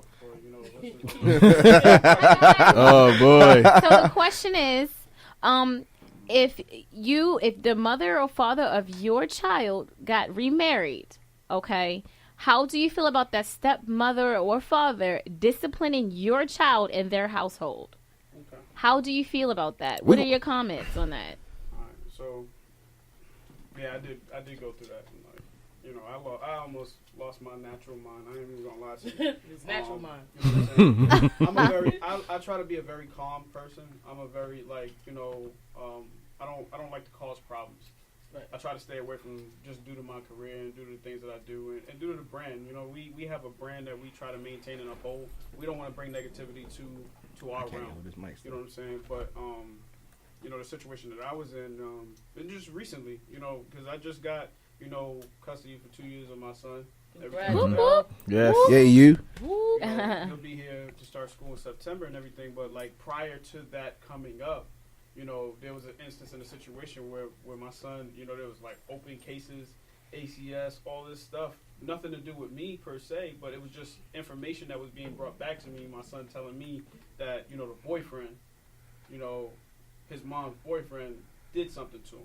Wow. You know what I'm saying? And my son, if anybody really knows my son is quiet. He's just like, he doesn't bother anybody. Very quiet. He's to himself. He will sit in the corner and mind his own business. He has nothing to say to anybody.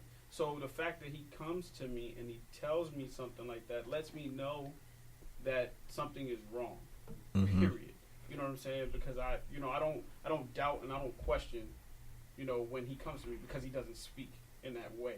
So when he brought it to me, automatically red flags and all sorts of things went up. You know what I'm saying? And it didn't make it any better that as a man, if you have an issue with a man in regards to your child or your kids, you talk to them like a man. Absolutely. You know what I'm saying? Like, this individual, to me, and I don't care if he sees it right now, I don't care where he is, because he already knows what I feel about the situation. You know what I'm saying? He came to me like a bitch. You know what I'm saying? I call it what it is, because that's what it was. You know what I'm saying? He came to me like a bitch, and, you know, was just talking, you know, crazy. And it's like, I'm not even involved with my son's mother. My son is almost 10 years old. I have not been involved with this woman in almost 10 years. You know what I'm saying? Like, me and her are cordial as hell. I don't see her. You have to be. I don't, you know, you're raising a I child. don't get around her. She has her own kids, her own family. I don't deal with none of that. I deal with my son. And she knows that. So she was even upset at the fact that he came to me, and not even through her. He came to me of his own volition talking crazy. And it was just like, yo, you don't even know this man. Like, right. I'm not gonna save you if he come over here. You inviting him to where you at.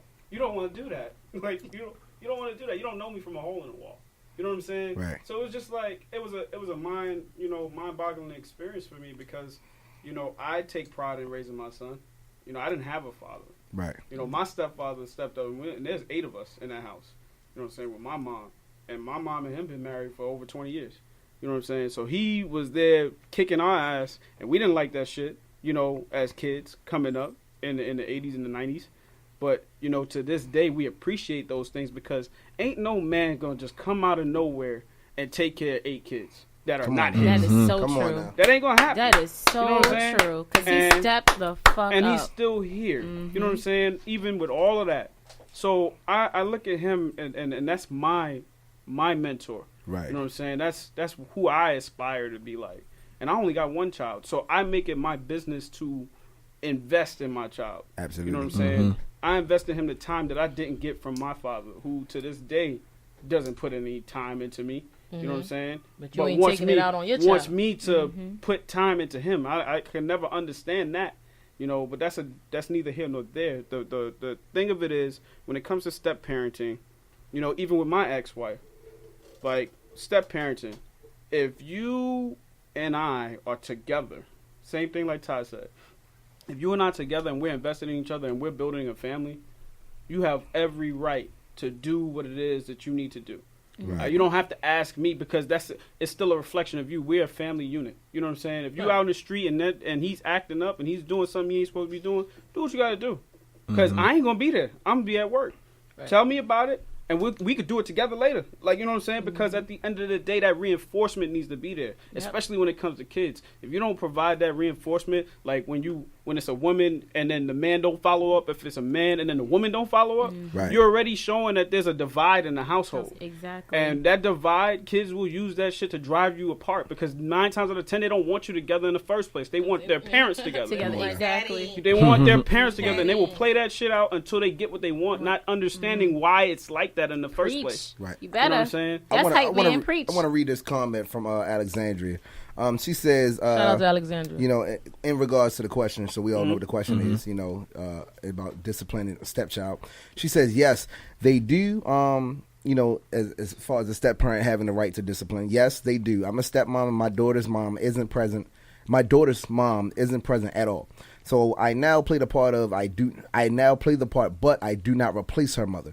However, I am the woman she looks to for it all at this point. Her father's work schedule doesn't allow him to do homework, pick up from school, be there at night for bed, and a whole lot more, and I stepped up the plate on everything. And when it comes down to growth, not just as a child, but growing to be a young lady, I'll play a major part, and I would never let anyone discredit me on any of it. Which goes back to that piece of that divide in the household. So, like, if you as that parent, actual if biological parent, and you don't solidify that relationship of that step parent and that child's life and let them know, even though me and your mom or your father are not together, you know what I'm saying? Your father is here or whatever the situation is. Don't discredit that parent either. Absolutely. That's where because they're building that bond and they're helping to raise just like you are. That father might not be there, that mother might not be there, but you discredit them for not being there. And you go online, you see these women on Facebook nowadays talking about, oh, I'm the mother and the father. His daddy ain't shit. I do everything like that, and my boyfriend does who the fuck? who the fuck? You can't be saying I'm the mother and the father. You said my boyfriend does everything. Now what are you saying? Your child sees that. What are you saying now, man, Dumbo? That doesn't even sound right. Man, kudos to anybody that decides to step up to the plate and raise a child or multiple children who aren't their own. Because I've done it. That's just hard. 2 years before I even had a kid. You get what I'm saying? Like and. See, the thing is, if I don't mind people doing that, like raising someone else's kid, but raise yours first. Exactly. I have a problem with seeing a lot of guys, and I'm saying guys because I see it too there are often, guys raising other kids. And it's crazy. There's a lot of men raising other men's kids, and they have kids all over the place. They have kids. Where are your kids at? It's crazy to me that they decide, because now they're dealing with a female that they actually like, and they don't like their baby mother. You decide to take care of someone else's child. You're choosing. But children should not suffer. You're not taking care of your own that you got back home. So before you want to be daddy of the year and take care of someone else's kid, why don't you step up and take care of your own? Exactly. Hype Man says, shout out to Hype Man. He says, anybody can get a girl pregnant, but it takes a real man to raise a child. Yeah, but then they get confused and they raise other people's kids and think that they're a real man. You're not. You can't just label yourself a real man. Because it kills me when I see that, and it's happening often. Like it's a trend now. Because I'm not with my baby mother, I'm going to go and take care of another girl's child and forget about your actual children. That's true, though. They need you. They need you. They need you before anybody else, because that child had a parent already. As a man, you get what I'm saying? We have to be man enough to be able to accept whatever consequences comes along with our actions. So we have a child by another woman and we're no longer with that woman, and we decide to deal with a woman who has children. You get what I'm saying? Then you have to be man enough to be like, okay, I have to provide for 2 households.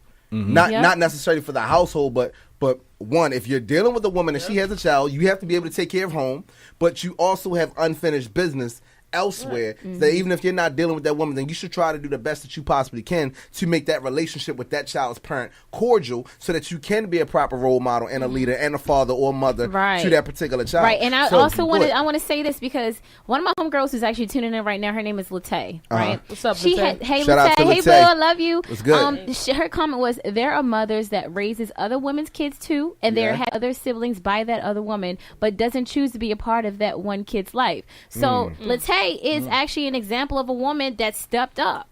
You know, her fiance and her, they have been raising 2 kids, their own child and a child of his, together.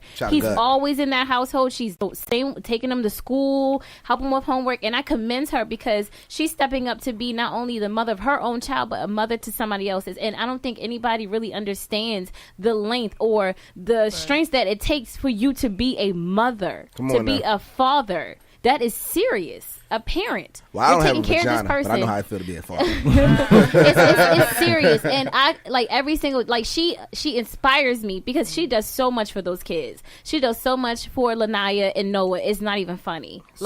I commend her on that, and on my aspect of it, because I know we got to wrap this up real quick, but I feel like if you're in a relationship, that's not okay, because we didn't solidify what our bond or what our relationship is yet. This is not legal. We didn't say that we're gonna, unify ourselves as one. But when you get married to somebody, that becomes your partner for life. Yeah, that becomes the person that you do everything with. That means that my child would then become your child. Nobody else's but yours. Like if I'm out somewhere and let's say I run to the register to pay for something and he's standing with my daughter. Somebody's like, oh, she's beautiful. Is this your child? Yes, this is my child. I want him to claim her. That is his child. And if they've built that bond themselves, it should be easier for him to feel that way because you've already started to build that with her. Yeah, but some people don't, not to just single it out on if we got married, because not a lot of people are married and being a parent. It has to start from the early stages. It doesn't even have to start with marriage. It has to begin when you're getting serious. Some people been in some 8-year, 9-year boyfriend-girlfriend relationships. Exactly. Serious. You get what I'm saying? And are taking on that role. You get what I'm saying? Do you think that's scary? It's kind of scary, but that could be a mental thing, like for the parents, because some women may not want to get married. But if they're comfortable playing house for all these years, you get what I'm saying? And the same thing with men.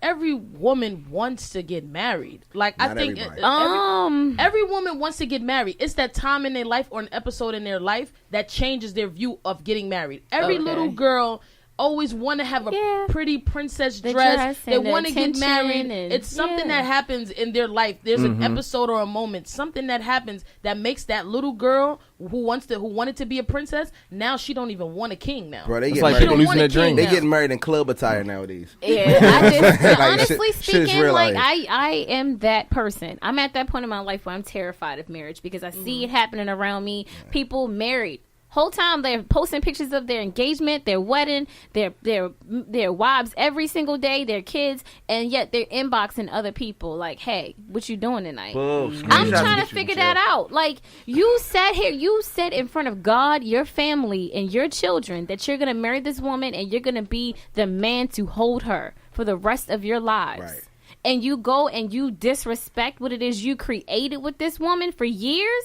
It boggles my mind. I think marriages are not sacred anymore. It's between. I don't believe in divorce. I don't believe in that. I feel like if we're gonna stick this out, if you say that you're gonna be with me, there's to be no infidelities. I don't believe in it. There's to be no infidelities at all. What? If you love me enough, you will work through anything that we have. Anything, right. Anything. It doesn't matter what. We can anything. Get real traditional. My thing is this. It's not even.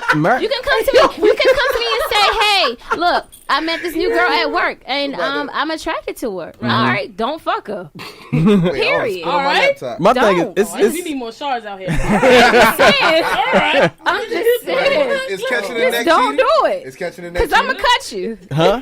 Just don't do it. I said it's catching the neck cheating. Catching. It's catching. She said, "Don't fuck it." It's catching the neck cheating. All I did was finger. Don't catch your neck either, because then I'm gonna catch you. That's a whole other topic. Catch your neck. Actually, what is cheating and what's not cheating? Catching the neck. Nah, but seriously, like when you're unified with somebody, that's very serious. Like you're sharing everything with that person. Your body, your mind, your thoughts, your finances, everything goes into that person. Right. Everything. So that means that I had to sacrifice if it's a night that I don't feel like it. I'm tired. I've been working all day. My husband say, "Babe, all right, I'm gonna take care of you because you're my husband." You're the first person that explained why they're scared of marriage that way to me. Most people I heard when they say they're scared of marriage, because of the fact they're scared of the commitment. Mm-hmm. Yeah, some people are. Yeah, I mean, it is type scary. I mean, I can commit to a relationship, no problem. But a marriage that's it's deep. Scary. That means that's the only sexual partner you have to have. Well, I think even my thing is this. This is the thing about marriage, though, right? Because don't listen. Marriage is a commitment. Don't listen to Ty. She is pro cheating. She's pro cheating. Don't listen to Ty, yo. Don't say that. Marriage. Who's listening, boy? Marriage today, honestly, it's what we make it out to be. You know, marriage at the end of the day is about a commitment. Mm-hmm. Like, okay, if you're in a relationship with your significant other, right, mm-hmm. and you guys lay down the guidelines of how you want your marriage and relationship to go, exactly. It's still marriage. Mm-hmm. You're not just saying that your wife in the room, right? I'm saying it period. I'm saying it period. Like, whenever you lay your guidelines down in your relationship, whether you're being married or not, that's your relationship. This is his drop. It's just marriage is your commitment, period. That you're committed to stay with this person. Right. Whether you decide to have an open relationship or not, it's still marriage. Mm-hmm. Because you're still united as one. Mm-hmm. Exactly. And that's where a lot of... So, I mean, we're not going to act like marriages don't have no problems. Like, it does. There's plenty of problems. And that's what I'm saying. This is why I don't believe in divorce. If there are any issues you have within your marriage, y'all got to be able to talk through that. No, there's just certain got to be able to fix it. It's a whole... You have to be able to fix it. It's a whole... Because, like, me and my wife, we go to this Marriage 101 class. Mm-hmm. Not necessarily saying that we need it. Because a lot of things that they display, they bring up, whatever, we already do. Everybody need it. Everybody but at the same time, it's still good because now, it doesn't matter. Sometimes we don't always. Married, I'm not married. So It's single people there too. It's education. Exactly. It's reinforcement. Exactly. Sidebar: marriage counseling is not just. It's not counseling though. Yeah, but marriage 101 is not just for it's talking about exactly. It's basically like if you're dating, if you're thinking about dating, taking somebody, it's basically dealing with the fundamentals of a relationship. Yeah, how to go through things. On understanding that not every fight is worth running from. Right. You get what I'm saying? Like, that's basically what it is. Exactly. Or staying to fight. Yeah, but go carry on with your. Like I was saying, like it's a lot more to it, than laying down guidelines. It's about communication. It's about understanding. It's about giving. It's about taking. It's about it's all around balance. Knowing when to give and take. Exactly. Like one thing, they that I liked about one of the classes we took is when they say weathering the storm. All right, and that drops. That's one thing I always, ever since that day, right? I've been doing it before, but it's like ever since that day, I think about it even more. It's like even you guys probably say, but you probably never noticed. Like, okay, when I know my wife is like she's down, whatever, I see it on her face. So instantly, I'm going to act like, okay, anybody else be like, oh, she's pissed off, she in her mood again, F her, whatever. I don't do that. You know her. Exactly. You know her. You have. And that's the problem because so many people are being petty in their relationships, want to push buttons, want to turn their significant other to their enemy before they turn them to their lovers. Oh my God! You know what just came to mind when he said this topic, and I'm about to preach real quick. No, seriously. Come on, Pastor Troy. What came to mind when he said about couples, about weathering the storm. I feel like every couple needs to practice mentally on building an ark. You get what I'm saying? And when I say building an ark, okay, so when we face a time, when we facing times, we're facing trials and tribulations on, okay, now we've reached a roadblock. This is the storm that we have to get through. When you build that boat, you're coming together collectively to prepare how we're going to get through this storm. You get what I'm saying? We don't know. Everything happens for a season. Everything happens for a reason. Some seasons are longer than others. You get what I'm saying? So if you for example, just like Shaw said, she don't believe in divorce. So say something like, God forbid, infidelity happens. You get what I'm saying? And it says, what God put together, let no man separate. So if we come together and we like, okay, you know what, this is just a storm that we're going through, because we took our oath, we recognize it, we're going to get through this. So we're going to mentally build that boat from the ground up. And together we're gonna put this work in, and we're gonna sail through it until we find peace. And I want preach that shit. I want people to take note to the fact. So that's why I say every couple should come together and practice on building the ark, relationship arcs. You know, get what I'm saying? Like everybody's so used to trying to sail across the 7 seas on a paddle boat. You're going to run out. You're going to get tired. Exactly. You know what I'm saying? But nobody wants to put the work in and build that arc. And the problem, a lot of the issue is everybody keep going about the relationship as I instead of we. It's no longer an I anymore. Right. It's you and somebody else. Just like parenting. It's not about you anymore. It's like not. You gotta be willing to sacrifice. She said, "No, it's about me." There may be times you might want it to be about you, but it's really not about you. What the hell did I say to you? Shut up! You got me calling the wrong person. No, I didn't mean to say that. No. Yes, like I don't feel like I just don't feel like marriages these days are sacred anymore. Like the moment that I stood in front of the God, the man upstairs, and my family, and said that this is the man that I will take care of, and he will take care of me for the rest of my life. For me to go back on that, what does that say about me? I'm a woman of my word. I hold up to that. You know what you need, but it happens. Hold up. What now? No, it does happen. Now I will say this: if you were in a marriage and you kept trying, let's say y'all kept trying, and you felt that the other person wasn't reciprocating the same effort you can be in a marriage with someone that you felt was one way and was a certain person, completely and when you different. marry them, they turn into a whole other person. At that point, that's divorce. At that point, yes. Okay. No, when I'm speaking of when I say divorce, I mean like simple issues, like not even simple, because there's no such thing as simple issues in a marriage. Bruh. But what I'm saying anything with issues is not. Exactly. Period. Like like infidelity. That's something that is hard to work through. Regain trust. That's hard in itself, right there. And to get over what that person has done. All you think about is that person pleasing you. Exactly. Yes. That's all you think about. I'm so the late night, right? That's for late night special voice. Insecurities from another. But for real, like that's when I say things like that, financial issues, that's something I would not divorce over. But if you see that for like people who are completely different, trust. Yes, people who are completely different from what they were. Like if they started changing, if they started evolving into somebody that wasn't getting better for not only you but for themselves over a period of time, you have no choice but to let them go, because now they're becoming a toxic part of your relationship. So, now they're damaging the relationship. Then you have no choice but to disconnect from them. So you just went back on what you just said. In a sense, but I didn't really get into depth with what I was saying as far as divorces or speak on disconnect. I didn't get into it. Let's since you brought up trust, let's jump into this London Dior trust issue track. Let's trust issues. London, rest in peace, London Dior. It's trust. This is trust issues. Oh, London Dior, baby, trust issues. Somebody gives the word a little snippet of who Lundy is. Real quick. So Lundy Dior, she was straight out of DC. She was one of the greatest female rappers. Like she was coming up, and she was getting ready to be signed to Double MG as the first lady of Double MG. But unfortunately, what's Double MG? Maybach Music Group. Come on now. Some people might not know. You're right. Heads, you know. Yeah, but she, unfortunately, she lost her life back in May, and we're doing everything we can to support her movement and keep it going. Keep her light shining because she definitely had a whole lot of talent, and we want to keep that going for the end of time. And her Instagram is what? Her Instagram is Lundy Badass. Lundy underscore badass. About to get into this, y'all. Trust. No Sugar issues. Radio. No Sugar Radio, guys. Yeah. Tune in. What was that?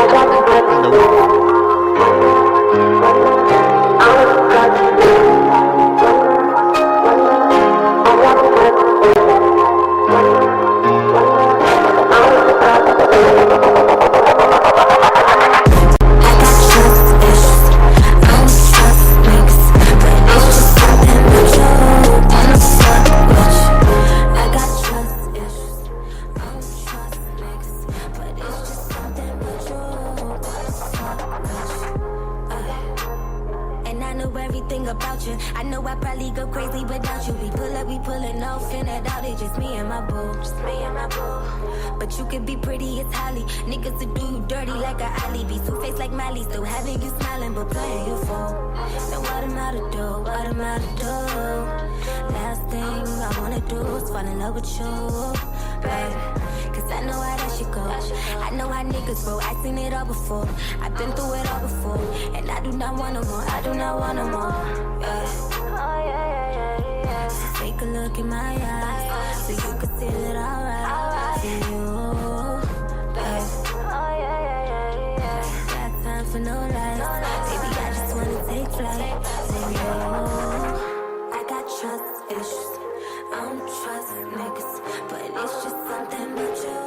Wanna fuck with you. I got trust issues. I don't trust niggas, but it's just something about you. Wanna fuck with you. Wanna fuck with you. It's just something about you. Wanna fuck with you. Wanna fuck with you. It's just something about you. Excuse me, baby, I ain't tripping. I just really want you listen. This right here a hard decision. Should I stay or keep it dipping? Play him dumb and keep it pippin', but damn, I swear this one really different than damn. I swear this one got me feeling them. Pull him up, I'm about to reel him in. I got them hooked like a fisherman. Pussy get wet when he drilling it, damn. I swear there's no nigga real as him. Fuck it, we guilty for killing them. He move bricks like the city be dealing them. I'm so glad you might make them fulfilling them. Pussy be whipping and gripping them down. Plus he be flipping and whipping them grinds. Let you beat it like a case. Put this cake up in your face. Don't let them bitches ride this way. Yeah. Don't let them bitches take my place. We gon' see better days. We gon' get through this phase. Just you and I. Yeah. So take a look in my eyes so you can see that I'm right for you. I got trust issues. I don't trust niggas, but it's just something about you. Wanna fuck with you. I got trust issues. I don't trust niggas, but it's just something about you. Wanna fuck with you. Wanna fuck with you. It's just something about you. Wanna fuck with you. Wanna fuck with you. It's just something about you.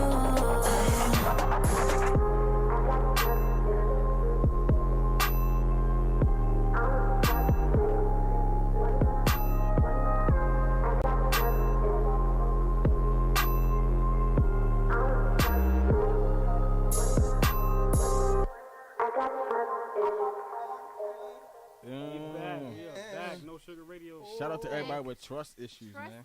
Lundy talking about these trust issues she got with these niggas. Since we on a Lundy vibe, I need to get into another track with Lundy. Please, y'all don't understand the love that we felt from her family and everybody that we the whole block. That Lundy, what it do? Shout out to her manager. Shout out to David Harlan Watkins. Yes. Shout out to David. He shows so much love, man. That's her. He part of the team almost. And we just want to show a lot of love. That's what we here for. No Sugar Radio. Yes, we here to just show a lot of love to those who show love back. Because remember, you're not gonna get love if you're not showing no love back from. You're not giving us no love. So don't expect to hit us up and expect us to do for you and you're not trying to do. You're not with the movement. You gotta be with the movement first. Support, man. You know, you gotta be willing to support. So support ain't one way. We're gonna jump into this London Dior track. She got so many tracks. She has so much music, man, and it's so all bad, fire. Like, it's all man, fire. she was bad, man. I was down there. I'm gonna just tap because that's how much tracks she got. I'm gonna just yeah, I was watching Ty. She just slid right to the next one. Like that's good. That's good. Now we about to tune in. London Dior. Shitty radio.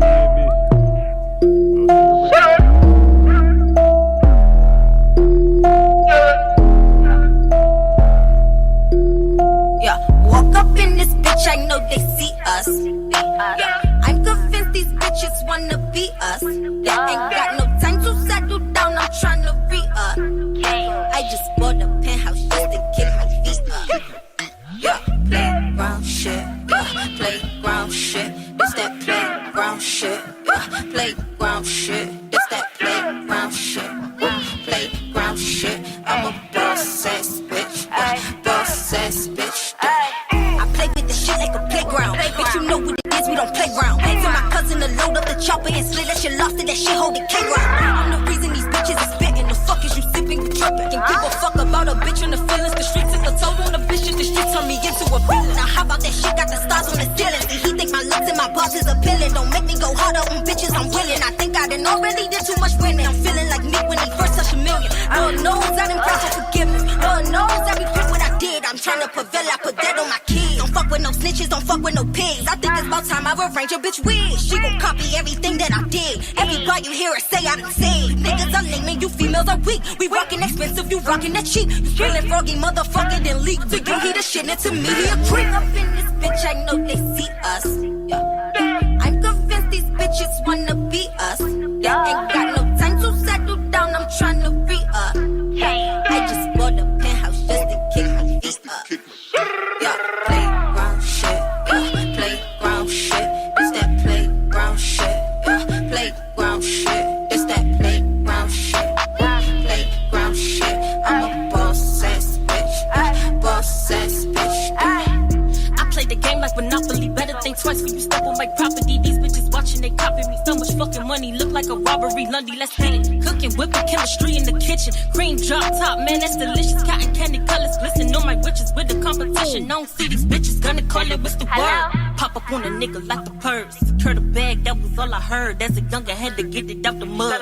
Fuck a television, I just at the digits. Optimistic vision, I'ma get these meals cash. Paparazzi, yacking bitches that hate on me, but steady taking my pictures. Don't forget that I'm the shit with the tissue. Call up cousin, I'ma have her dismiss you. Everything I ever did was official. Ha, bitch, I'm the issue. Don't forget that I'm the shit with the tissue. Call up cousin, I'ma have her dismiss you. Everything I ever did was official. Ha, bitch, I'm the issue. Woke up in this bitch, I know they see us. I'm convinced these bitches wanna be us. Ain't got no time to settle down, I'm tryna re-up. I just bought a penthouse just to kick my feet up. Playground shit, playground shit. This that playground shit, playground shit. This that playground shit, playground shit. I'm a boss ass bitch, boss ass bitch.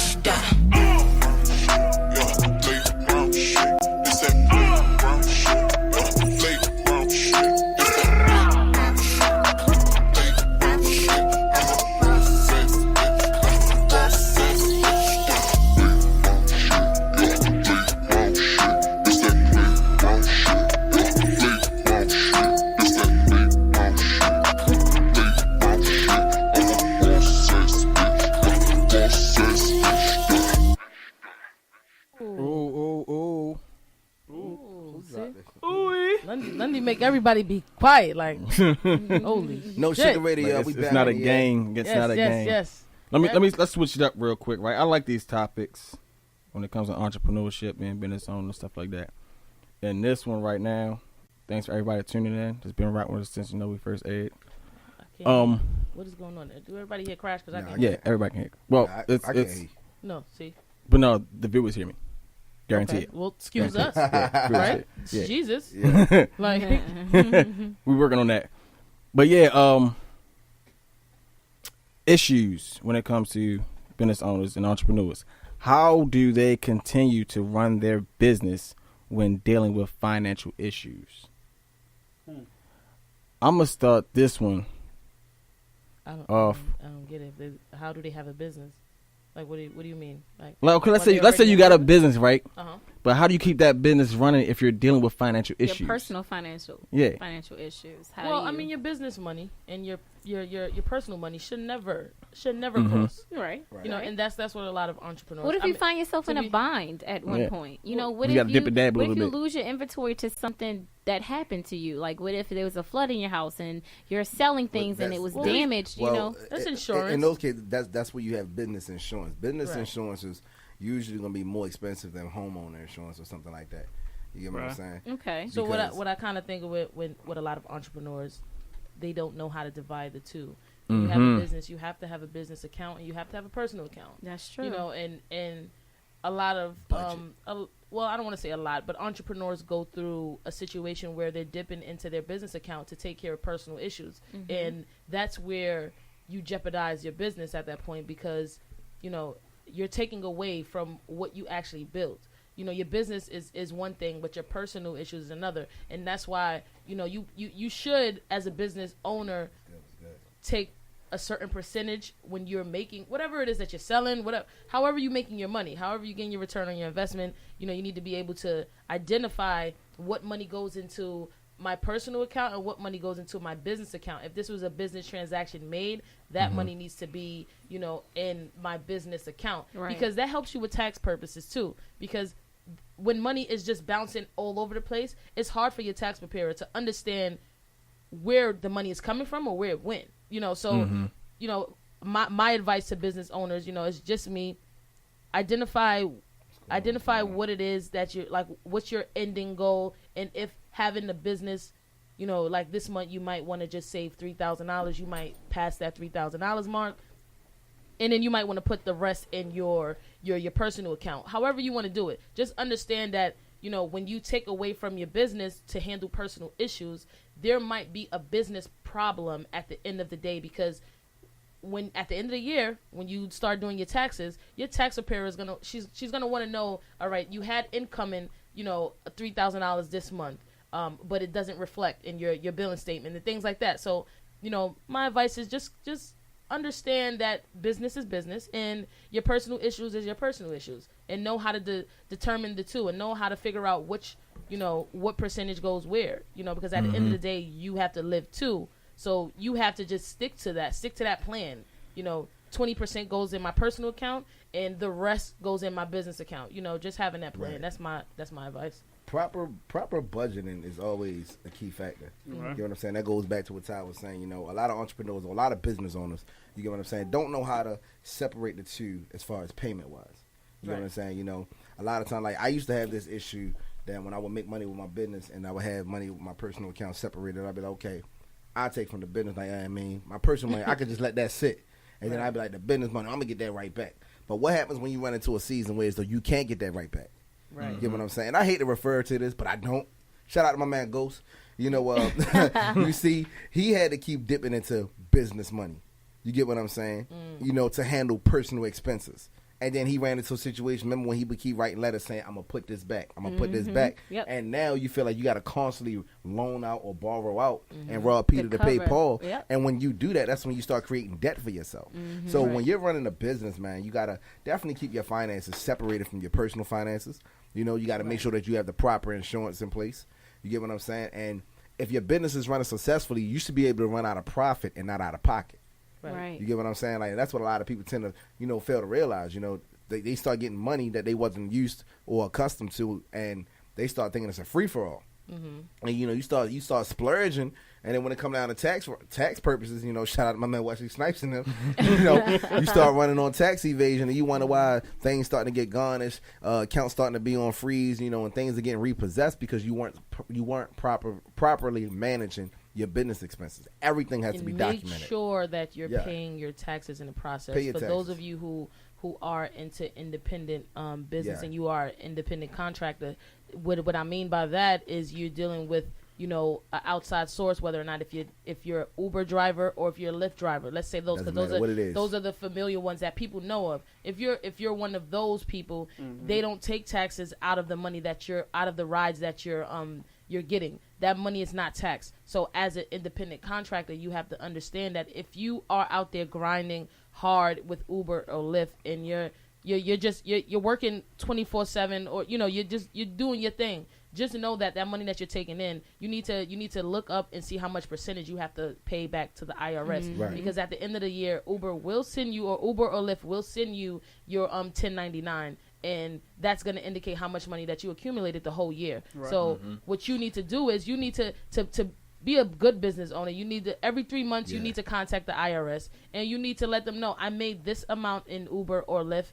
I'm only mentioning Uber or Lyft because I know that there's a lot of drivers that I know. There's a lot of people that I know that are doing Uber and Lyft. I did Uber myself, for almost a year, and I tell you, it's a lucrative business, and you can make a lot of money doing Uber, but you can get so caught up with the money that you're making that you forget you have to pay taxes. Yeah. You really forget. You think it's just that 9 to 5, and nah. Right, and especially if you're one who's doing the 9 to 5, and then you doing Uber and you're grinding real hard, you can get a lot of money doing these independent contract businesses, and you tend to forget. I mean, it's an honest, some people really tend to forget to pay the taxes or understand, if I want to keep under a certain budget paying taxes, I have to make this much. So it's just identifying, even if you don't know, it's not hard. Contact the IRS. They have a website for you where you can just ask questions, hit the help button and ask for support. Let them know that you are driving, and you want to know how much it is to pay the tax, so that you won't get hit with a whole lump sum at the end of the year. I've seen a lot of business partners that I've worked with that didn't pay their taxes throughout a whole year, and they were making 6 and 7 figures, and they got hit with not, a whole bunch of, they owe the IRS a lot of money, and that the IRS will get their money back. So as a business owner, just understand that there's a percentage that has to go out, the money that you're making, if they're not taking it off the top. So, real quick, y'all, shout out to Doc Lewis. Said award-winning radio personality coming from out of California. Said he loves our show, so we definitely appreciate that. Appreciate you, bro. We love our listeners, definitely. Want to know one of the biggest things that I, in regards to the question, when you're in a financial pinch, one of the biggest things that you have to do is you have to look outside of what you have. A lot of people forget that, to use their personal finances as leverage. You know what I'm saying? It's leverage. Your 9 to 5 when you're an entrepreneur is leverage. You know what I'm saying? A lot of people don't do that, and then, Can you give an example, Blaine, so that people know how an example of leveraging your 9 to 5? Leverage. So, for those people, who do, being that, we were in that position at one point in time, who do travel. You know what I'm saying? Right. The people that are in the travel business, the travel agencies, and the different things that they have out there, whether it be MLM or just a traditional, travel agency. When you participate in those things, and you are an IBO or independent business owner, you're a subcontractor. You don't own anything. You know what I'm saying? So there is no money being paid to you without you putting in the work. They want the results so that you can be able to be paid for what it is that you do, right? So that money's not going to make itself. So at some point, you're going to have to invest in yourself. A lot of people, they invest in opportunities. But you also got to invest in yourself, whether it be business cards or a website or these different types of things. And if your business is not in profit mode and you're coming out of pocket, that is where your 9 to 5 becomes leverage, especially if you believe in what it is that you do and you have a passion for it and it's something that you really see yourself doing. You have to be able to get out of the employee mindset and get into the entrepreneurial mindset and say, I don't see myself doing this forever. How am I going to take this job or take this career and flip this into what it is that I love, my passion?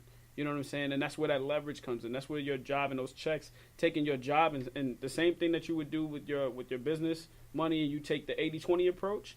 It's the same thing that you do with your personal money. You know what I'm saying? That's the 80-20 approach, and invest in your business. Because if you're not investing in your business and your business is not making money, guess what? You don't have a business. It's a hobby. Right. You know what I'm saying? Like, if you treat your business as a hobby, you're going to make hobby money, and that's not enough to pay any bills. we've seen that. Most of us have been, examples to that. I know I have at one point in time. You know what I'm saying? It took me a while before I built myself up in MLM to be able to, have a team or to make money in travel or to make money just in recruiting, period. Like, it's a big deal to do that. You know what I'm saying? It takes a lot of time and a lot of money to invest in your image. Invest in your personal development so that you can learn how to get that money back. Mm-hmm. You have to learn how to get your money back. Right. It's not just going to come back to you. You have to invest in learning how to get your money back. And even when you do that, not all information is correct. So are you investing in the right people? Mm-hmm. Are they telling you what they want you to hear, or are they telling you this because they've experienced it, or it is documented and it's a fact that if you do X, Y, and Z, that these things shall come to pass? Mm-hmm. You know what I'm saying? You have to do your homework. You have to do research. Mm-hmm. That's stuff you don't have to pay for. And there's nothing wrong with going into the bank and asking. That's why banks are here. There's nothing wrong with going into the bank and going to the customer service desk or the help desk and asking these questions. You can say, you're upcoming entrepreneur or business owner, and you're trying to understand the business or the financial aspect of running a business and how you can get yourself out of debt or your current debt, because you don't want to go into business in debt. Because then now you're just making things worse on yourself, but you also want to inquire. There's nothing wrong with asking questions. And I think that a lot of business owners, they get so caught up in they making so much money that they feel like they don't need to ask any questions because what they're doing is working. But when it's not working, that's when you have to prepare yourself for. When it's not working, what do you do? That's a lot of entrepreneurs need to, just because you're up in business, everything that goes up must come down. Mm-hmm. And when you're up, just prepare for the worst, because you're not going to be up for so long, and prime example, not to try to play him, but Meek, he was up for so long, then the world hated him for a while, and now he's back up. You know what I'm saying? You got to prepare for those wins and those losses. Mm-hmm. Like, you really do have to prepare for that, because if you don't, you're going to get to a situation where now you're borrowing, like Blaine said, you're going to rob Peter to pay Paul. And at that point, when does it stop? Like, when does it stop? And then if you're in business where you have other employees, you're not only affecting yourself. Mm-hmm. You have other people, and they have other families. Now you're in a bind where people are going to want to take your head off because you've made a bad decision as an owner, and now it's affecting several others and their kids and their kids. You know what I'm saying? It's not just you. It doesn't stop with you. So just understanding your business. If you're not in business, for yourself, just understand that you got other people that's watching you, other people that you're actually helping, and you got to learn. You got to be willing to inquire. Like, that's really it. Definitely. Like, no question is a dumb question. You got to be willing to inquire. That's really it. As a business owner, you're always learning. Like, and we know it now. Like, we're running No Sugar Radio, and we're business owners prior to this. And we're still learning. Like, we're still learning. It seems like it's you on a roller coaster, you never and you don't get off. Like, you ever been in Six Flags and you feel like the ride is never gonna end? That's how. I don't feel like that because I don't get on roller coasters. So, that's how it feels. I stand around in the park. I get on. Y'all don't get on rides? I get on the teacups. What's the purpose of going to the park? I'm mad. Blaine say you get on the teacup. Why are you going? Why? Because you know the one where you go like this. So here's my question. All right, Blaine, why are you going? Why would you go to Six Flags? Because I like the look of it. The look of pause. The look of it. Why? So why do you? Because you see, and just say something. Another thing. So then you have this beautiful thing called attraction marketing, right? Mm-hmm. I don't have to be on the rides for me to show you a lifestyle and portray take you on the ride, baby. I'll take you on the ride of your life, and I don't have to put you on a roller coaster. I'll take you on the ride, baby. I'll definitely, do the things. So, like, it's things like that in this world where business, people don't understand that there's so many different aspects of business that you don't have to put money into. You just have to educate yourself. Mm-hmm. You know what I'm saying? YouTube University I've grown up on YouTube University over these last 3 years. I didn't need to go to school. I didn't even graduate yet. I'm about to graduate. Body, though. He's coming. Flip this. You know what I'm saying? At the end of the day, YouTube we have so much to get. There's so much free information out there. You know what I'm saying? And it's free. are you willing to sit down and learn that free information? But it'll cost you. It'll cost you if you don't use it, though. Cost you your time. How about that? You know what I'm saying? It's free information in this world out there. It'll cost you if you don't use it. So where can I find YouTube University? On YouTube? I think so. Pretty much. We're gonna find University. Well, why do I gotta go on Google to find YouTube? It's an app. So what about you, Shaw? What's your take on this topic? So I'm gonna be honest. Like I'm a new entrepreneur. I'm still starting out. So I'm taking you this. Just an entree. Shut up. You're an entree. That's cool. So I'm taking this specific topic that you're speaking of, and I'm listening to it. I'm sucking it in. I'm soaking it in as a sponge because I really, honestly, I don't have anything to speak on it because I'm still learning. Yeah. I haven't gotten to that point in my business yet, but it's good for me to know this information before I get there so I know how to handle it. So this is why, I'm not even going to speak on it because I don't know anything about it. And whenever somebody speaks on something they don't know, they sound stupid. That's not smart. Look stupid. Exactly. Yes. It's not smart. So I'm taking this subject to be a student and to learn from it, and not even just be a co-host, but be a student of what it is you guys are doing. You guys have been supporting me. You guys inspire me with everything that y'all do. And, I take advice from each and every. I will take advice from any one of y'all because I know that y'all are doing it. Y'all are out there doing a damn thing. So. And she said the key word. When you take advice from people, you have to know that they're doing it. Do not tell somebody something that they should be doing if you never did it yourself. Before. Exactly. I can't stress that enough because some people say I think you might have to repeat that. Oh, it's nothing to get 1 million followers. First of all, where your million followers at? To get 1 million followers. Why don't you have 1 million followers? Why don't you have it? Because I ain't got the time to get it. It's like, no. Not to just say, it's just, it's just numbers and social media, because I hear a lot of people say, well, I don't need to be popping on social media. Well, stupid. As a business owner, Dumbo, like technology is where it's at. Dumbo. So people look at numbers and they look at photos. That's the life we're living in right now. So you can be whoever it is that you are offline. Cool. But the average person who has a mobile smartphone, if you don't catch their vibe, if you don't attract them with attraction marketing, like you said, King, like it's the same thing. If you don't attract them online, they don't want to be around you offline. Period. If you're not a Diddy or like a household name, they already know they're not going to want to be around you. They need proof. And what people do when they want to look for proof, because I still do it, you go online, you Google people, or you go on their Instagram. But if you say, I'm making $1 million, okay, so what's your social media? That's the first thing people ask you that. You could be like, yo, I'm popping, I got my own business, I'm doing this. Got a website? I'm doing this. So what's your website? You got a business card? What's your, like, they don't even care if you showed you just hopped out of Rolls Royce. They don't care about that. They want to know because that can be rented.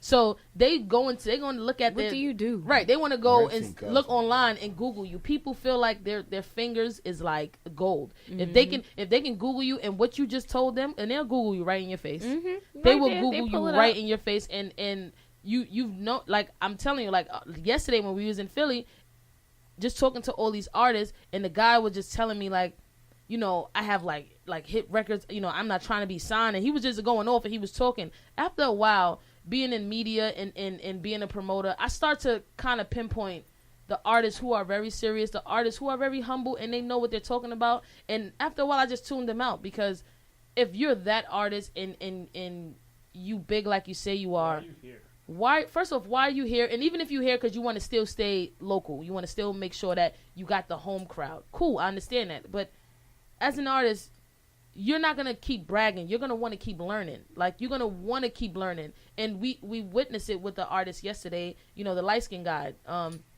Forgot his name, but when he came up to us and said, I'm just, with his girlfriend, and he was like, I'm just willing to learn, and I'm just willing to, PA from PA. And you can find him on IG, PA from PA. Right, and we looked at his credentials while he was standing right there, and it shows that he put a lot of effort into his music. Yes. He's at a lot of these showcases. He's invested in his music, so that was proof right there that he's doing what he say he's doing. Not he does more than what he says he's doing. Because I interviewed him, he's doing much more than music. The dude just told me like, oh well, my phone is dead. I said, so do you have a business card?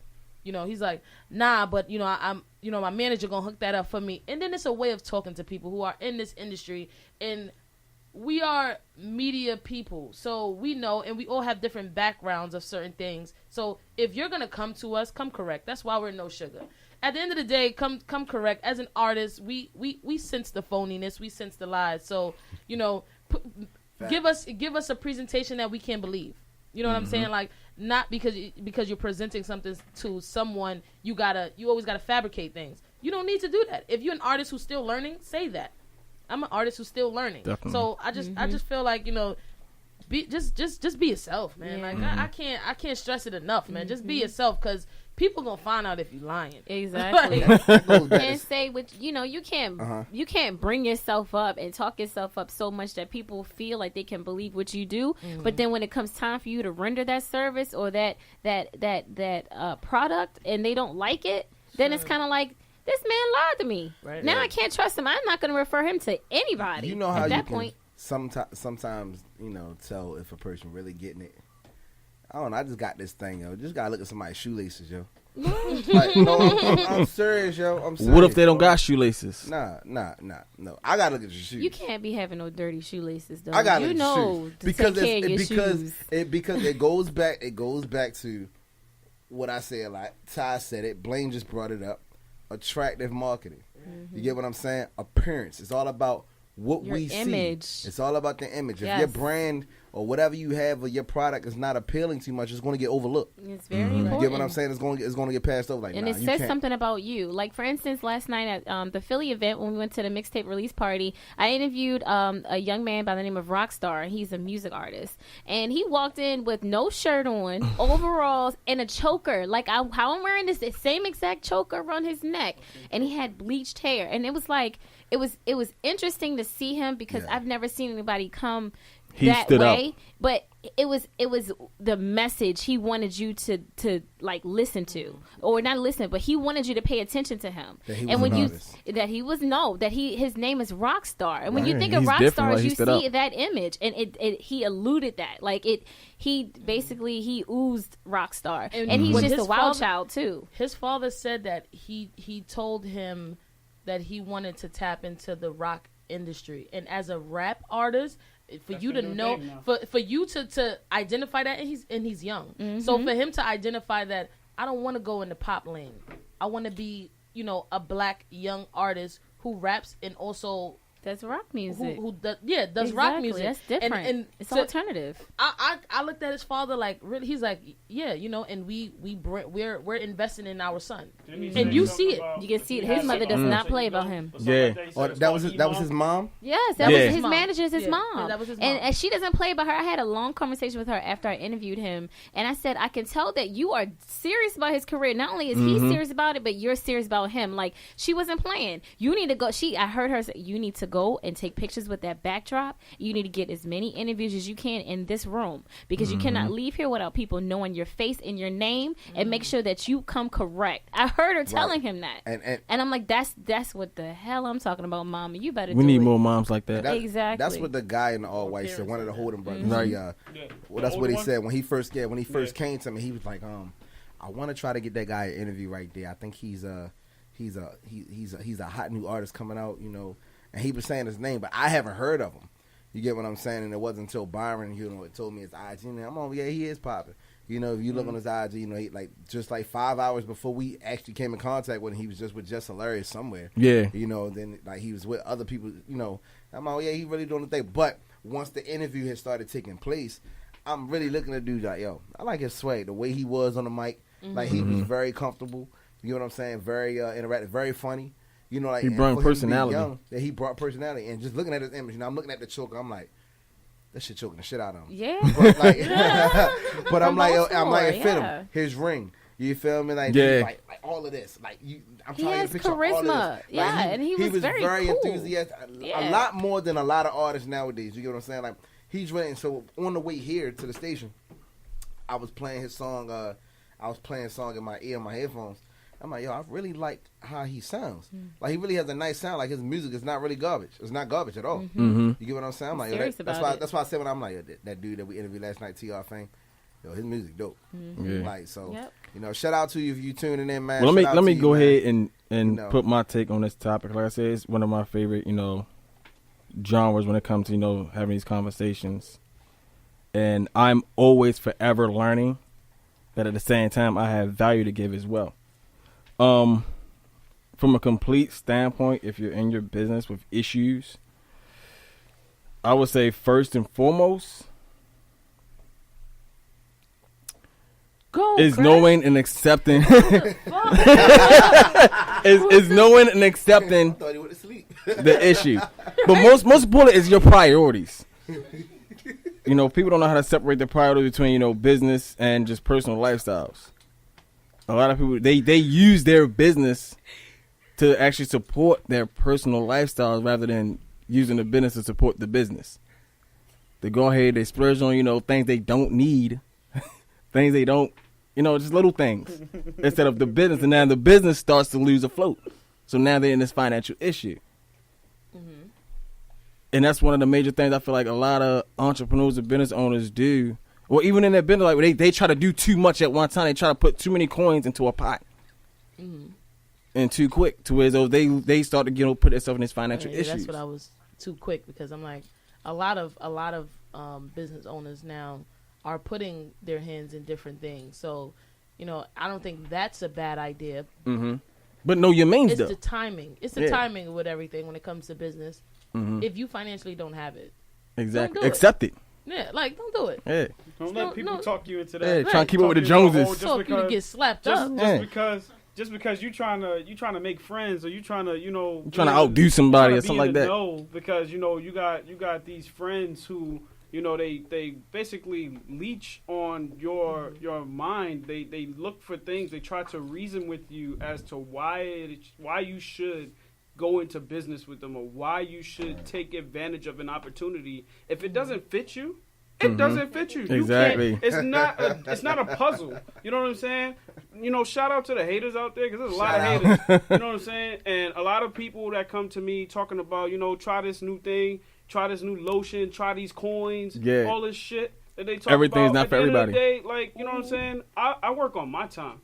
You know what I'm saying? I don't work on nobody's time. So at the end of the day, like... And then it's no disrespect to the people who are in those businesses, you know, because I know that there's a lot of entrepreneurs that are out there that we all are familiar with, that are doing success. They're doing well in business, and they're successful at it. If someone tells you that they're not interested in whatever that you're offering or doing, it's no disrespect to you. It's just probably not the right timing for that individual. Not saying that the individual is not going to revisit that business. It's just not the right timing. You know, certain people have things in their life that they're trying to do. Like, you're not going to go buy a house when you're starting to clear your debt. That doesn't make sense. You have to do something before you get to that actual goal. So just understand, you know, as a business owner, it's okay to not take on a venture that you're not prepared for, you know, and if you feel, you know, that you're not prepared for it, then, you know, revisit it when you're done doing whatever it is that you're doing. You know, that's not saying that you don't like what other people are doing. You're just, the timing isn't right. And that goes what I was about to say, as far as like, be willing to redirect yourself. Right. It's like, you know, when you're following a GPS, you know, it lose, you know, signal, whatever, or you made a wrong turn, it redirects you to another direction. Right. Not saying you have to change the whole entire plan. You know, to step back, say, okay, well, I can't do this because I don't have this much right now, or I don't have this much right now, but I can do this, this, and this. And in the meantime, you can always research what you're doing. You know? Exactly. So you can always research. Like, I know there's a lot of people who are trying to, you know, get into real estate. There's a lot of people who are trying to get in these things. You don't, even if you say no right now to getting into it, there's, like you said, YouTube University. You can always teach yourself prior to getting into these businesses, so that when you finally take that jump, you're prepared. What you're doing. You at least know the basis of the business, so that way you're not in a room full of successful business owners and you're looking stupid. What did you do the 9 months? Because you know, what did you do in that time frame that, you know, you didn't do no homework for yourself? You know, you never want to jump into anything without knowing yourself. Exactly. And don't just think by clicking on the first link that's going to tell you everything about what you trying to. Definitely not. It's learn. research. Like, exactly. You got to research a lot of these things, you know, and what, you know, Ciroc boy Philly Terrence, he told us yesterday that You know, he wants to get into the wine aspect. He's already into the liquor aspect with Diddy and Roger Bonds and the Ciroc Boys Philly, and he wants to jump into the wine aspect of things. The fact that he wants to take that whole turn, he's telling us that now he's doing his research. He's trying to understand where people like to drink wine, why people like to drink wine. You know, red or white wine, which one is right? He knows that the palates, everything. It's about research. You know, he don't understand. You know, not that he don't understand. He's knowing now how to, you know, how to jump from having a liquor product where you can get tossed on, versus having a wine where you might have that elegant. You know, that elegant area, that elegant place where wines are not always served everywhere. I mean, you know, and he's trying to go for the big people, you know, the big, you know, establishments, restaurants and things like that. So by him explaining that, he did a little research on what it is that he want to do. Because I'm not going to say something about a product or service and I didn't do my research on. I'm not going to tell you guys about something and I'm looking stupid and I don't know what it is. So the fact that he even mentioned that yesterday shows that he did a little research. He did some research on what it is that he's trying to get into. So, you know, shout out to Terrence and the Ciroc Boys Philly. Shout out to Ciroc because Boys and Terrence, these guys, you know, these guys are sharing a lot with their community. They're doing a lot for their community. You know, and a lot of people don't know. So it's our business to make sure that you guys know who we're talking about. If you Google Ciroc Boys Philly, you'll get all of their Instagrams on that page. I would advise anyone who's into music, who's into, you know, who's into business ownership and entrepreneurship, please contact these people and try to just get involved. There's nothing wrong with getting involved. You might not be an artist, but just get involved with the movement. That's right. Yeah, stop all the hating. Yeah. No reason. No reason. Yeah, all you doing is selling yourself short. Put yourself in the shoes of the person that you admire the most in that field. Right. That's what it is that I do. You know, like when I first started off wanting to do personal styling, I was researching places for me to learn more about it, taking classes, like School of Style. You know, I was saving money, actually wanting to take these classes, but then I found a free conference call that I got on, and I learned about the different types of styling. You know, whether it's network styling, which is where you style on TV or in movies, and then you have personal styling. You have stylings for companies like big businesses such as Macy's and Nordstrom's. There's stylings, there's different types of styling. So it's like it's a never-ending trait that you have to carry as far as learning about what you're doing. So, you know, I could say that starting off, I was scared as hell. Like, you know, everybody tends to come to me for advice on what do I wear tonight, Char? Like, they'll FaceTime me like, this or this? And I'm like, neither one of those. You need to go back to your closet. Like, I'm the person that's going to be cutthroat when it comes to that because I want to make sure that person looks their best. But I also knew that there was more things that I didn't know. There are things, there's the business side of it that I didn't know. For me to be able to make the money on what it is I love to do in fashion, I would have to do that research. I have no other choice. So I'm kind of glad that we all had this conversation because I'm learning more about how to handle it if I were to get into any type of financial pinch, which I wouldn't because I know how to make the smart decisions, as you guys had stated, to keep me from getting... And just know that her research isn't free. Guys, if someone else is doing the research for you, it's not free. Not at all. Be prepared to invest. And we back to that again. Like, be prepared to invest in what it is that you want to do. Because as Char being a fashion designer or, you know, just getting into the fashion industry, period, you know, there's no limit in that industry. You know, and just because we're friends with her and co-hosts and business partners with her, we don't get it for free. So, you know, you guys ain't, I'm going to boycott because you guys ain't going to get it for free. At the end of the day, she's doing her research and putting her creativity into it. So, you know, just be prepared to invest in whatever it is that you can't, there's no buddy pass when it comes to business and people sitting down and getting all this free information, going to webinars, going to fashion shows, networking events. They already put in the time prior to you asking them to help you. So, their fee is going to be whatever they feel, you know, whatever they feel that they're worth. So be prepared. If you don't want to do the research yourself, don't get mad at the entrepreneur or the business owner who did the research for charging you for it. Definitely. Because this is something that we take the time out to do while you guys are partying and turning up. Some of us are really actually home in, you know, doing YouTube University, reading books, doing personal development, and trying to excel in whatever it is that we're trying to do in our future. So don't be. I don't want to say hate because hate sounds like whatever. But I don't be so mad at us for letting you know I don't mind assisting you with whatever it is that you need help with. But just understand that I put a lot of time in trying to do trying to be more knowledgeable about this area. So I do charge a fee. Just understand that people do charge fees for certain things. If you don't want to be charged, go on YouTube and do it yourself. There's always a do-it-yourself kit. You can always do it yourself. People don't want to look. People don't want to read. It's like, why? You know what's scary about that? They don't want to put the work in to find it for themselves. You know what I'm saying? You saying that, people don't want to read. It's so true. Like, we've gone to the point where people will not pick up a book anymore. They got these ebooks now and audio books. People don't even want to sit down and look at a book anymore. You just want somebody to talk to you in your ear because it's more convenient for you to do that than for you to sit down with a book and read it without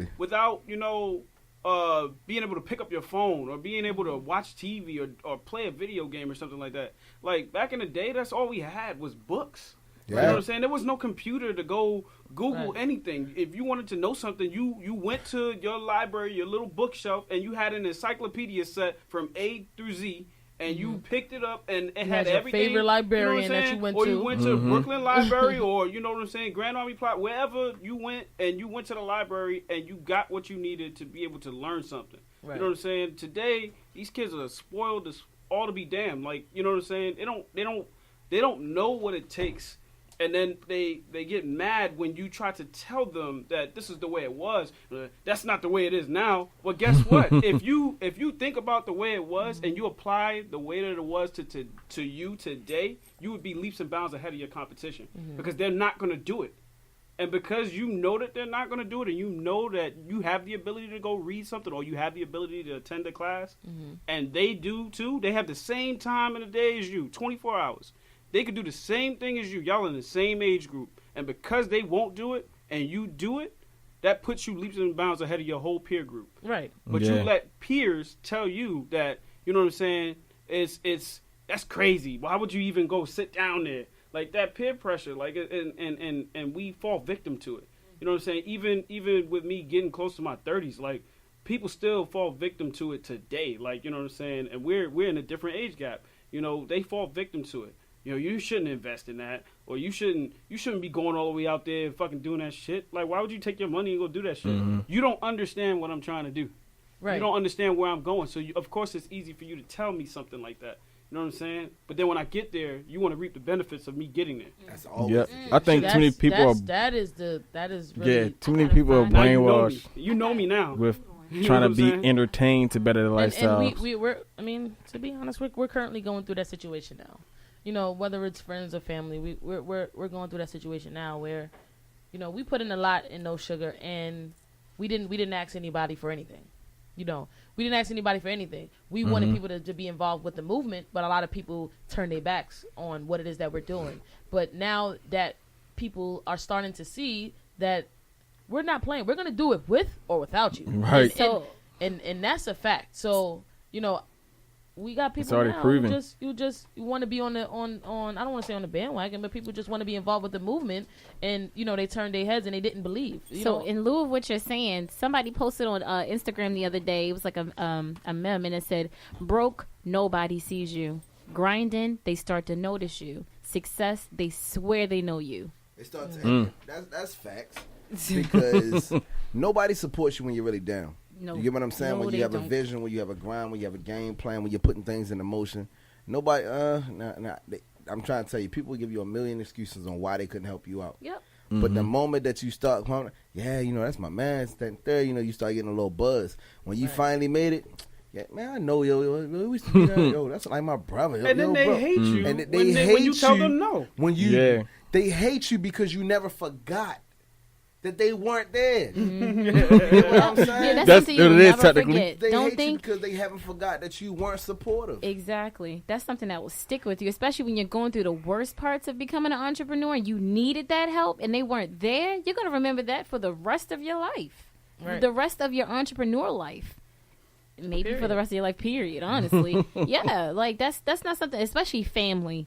That hurts the most because you think that they're supposed to be there. And they're nowhere to be found. See, and that's why, in business as an entrepreneur, while you start reading, a lot of the famous entrepreneurs and business owners, they stated, you know, family will not support you. That's like basically the first chapter of every book. Every book when it comes to personal development. Do not expect family to support you. Because why? Because they've known you when you was in a sandbox.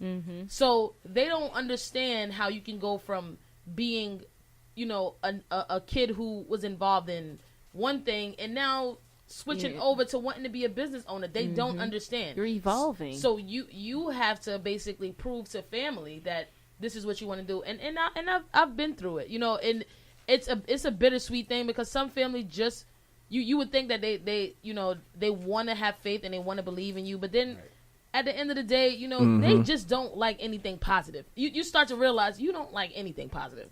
Like if I'm telling you that I went from, you know, doing this to now doing this, it's like a drug dealer going from being bad to being good. Now they owning their own business and they took the business knowledge from being a drug dealer and converted it over to now owning, you know, a local bodega, which is a local store, or just having their own cab service. A lot of people, they frown upon it because this wasn't the you that they met. Yeah, for them it's more so like the minute you did a little change, now they change up on you. Like the minute you get a little change, people change up on you, and that's just can't accept change. And it sucks though. As a business owner, like for real, it really sucks that happens. That you can go from having 1,000 friends and going from having, you know, all these close knit people who are with you when you're doing negative stuff, but then the minute you try to do something positive or you try to set a movement that they don't want to be involved, or they don't want to be involved because you did it first. That really be the problem. That's actually hate. That's right. hate. Right. You might show your friend an outfit, and they might love it in their head, but because you did it. Oh, girl, I wouldn't wear that. I mean, I know that's so you though. Like, you know, I've gotten that. I've gotten that. Right. I have. It's like, oh, that's a you outfit, Char. I'm like, no, it's not really. You really don't know me. Then that's the case. let's since we talking about, you know, that, let's just jump in another track. It's by a female called Finesse. And it's vibes. Since we're speaking on that, some people, you know, the vibes you get from certain people as a business owner, you need to listen to those vibes. Like, vibes and the energy. Like, for real. You need to listen to those. I invented vibes. Oh, this guy. Troy. Boss up now. This guy. Right. Let's get into this, yeah. No Sugar Radio, yeah. Thank everybody tuning in.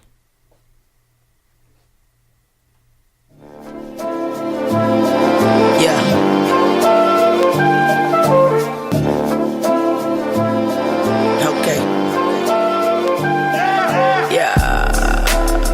Off that vibe, shit. If it ain't cool, I can't ride, shit. Nigga off that vibe, nigga. If it ain't cool, I can't ride, shit. I can't even get inside. Huh, that cool, but that shit ain't, you know, yeah. I can never get excited about what these niggas talk about, shit. That's all they gon' do. I just work hard, stay focused, and count on the low. Shit ain't nobody gon' do you, nigga, like you do. And once you understand that, yep, I'm sure you're straight. They see that shine in your grind, yep, you see the hate. I never understood why that hit me that way. Be your own homies that's phony, tell your ass away. But hey, what can I say? I've been as real as I can be with niggas that's fake. Guess you could say I was in the mix, snapping all the pictures, capturing all the moments. My views is looking different, yeah. Thank God for giving me the vision so I can tell my story. New chapters beginning without the ones who love me and like me grinning. I'll probably be somewhere in the line begging for forgiveness. Shit, it was cool back then, but now I can't play. I got a whole lot to lose, shit, I just stay away. Excuse my time frame, I just rather be doing something more reporting, so I ignored them. Unless you walking that shit, a nigga might just come through and give you a lift. Fuck time wasted. Niggas be hesitating, debating, and contemplating. When it's you only facing. My heart here, but my mind is on a vacation, escaping these situations that steady wanting me basic. I keep on elevating, these niggas still hating. That's what happens, my dude, when you start that isolation. Shit. That's what happens when you start that isolation, nigga. Start picking these niggas off one by one and shit. Yeah. say time is on your side. I'ma burn my fucking wheels to the motherfuckers tired. Said I'm motherfucking tired. Shit, nigga, watch me get fly.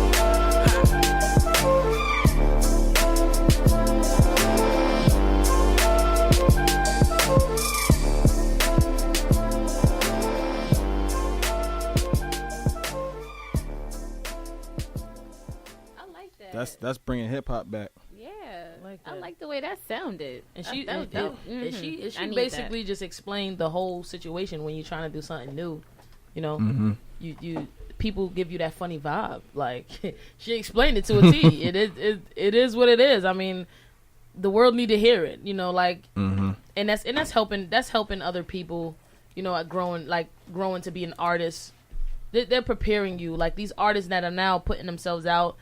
They're preparing you for what they're seeing. So if you listen to a lot of these artists' music, like honestly, I'm gonna give it up to Meek. Like Meek is he that wins and losses. He explained a lot, you know, as far as people in their character. And I don't know word for word what he said as far as when he's always helping and giving money to people for funerals and things like that. But then he had to think about it, like.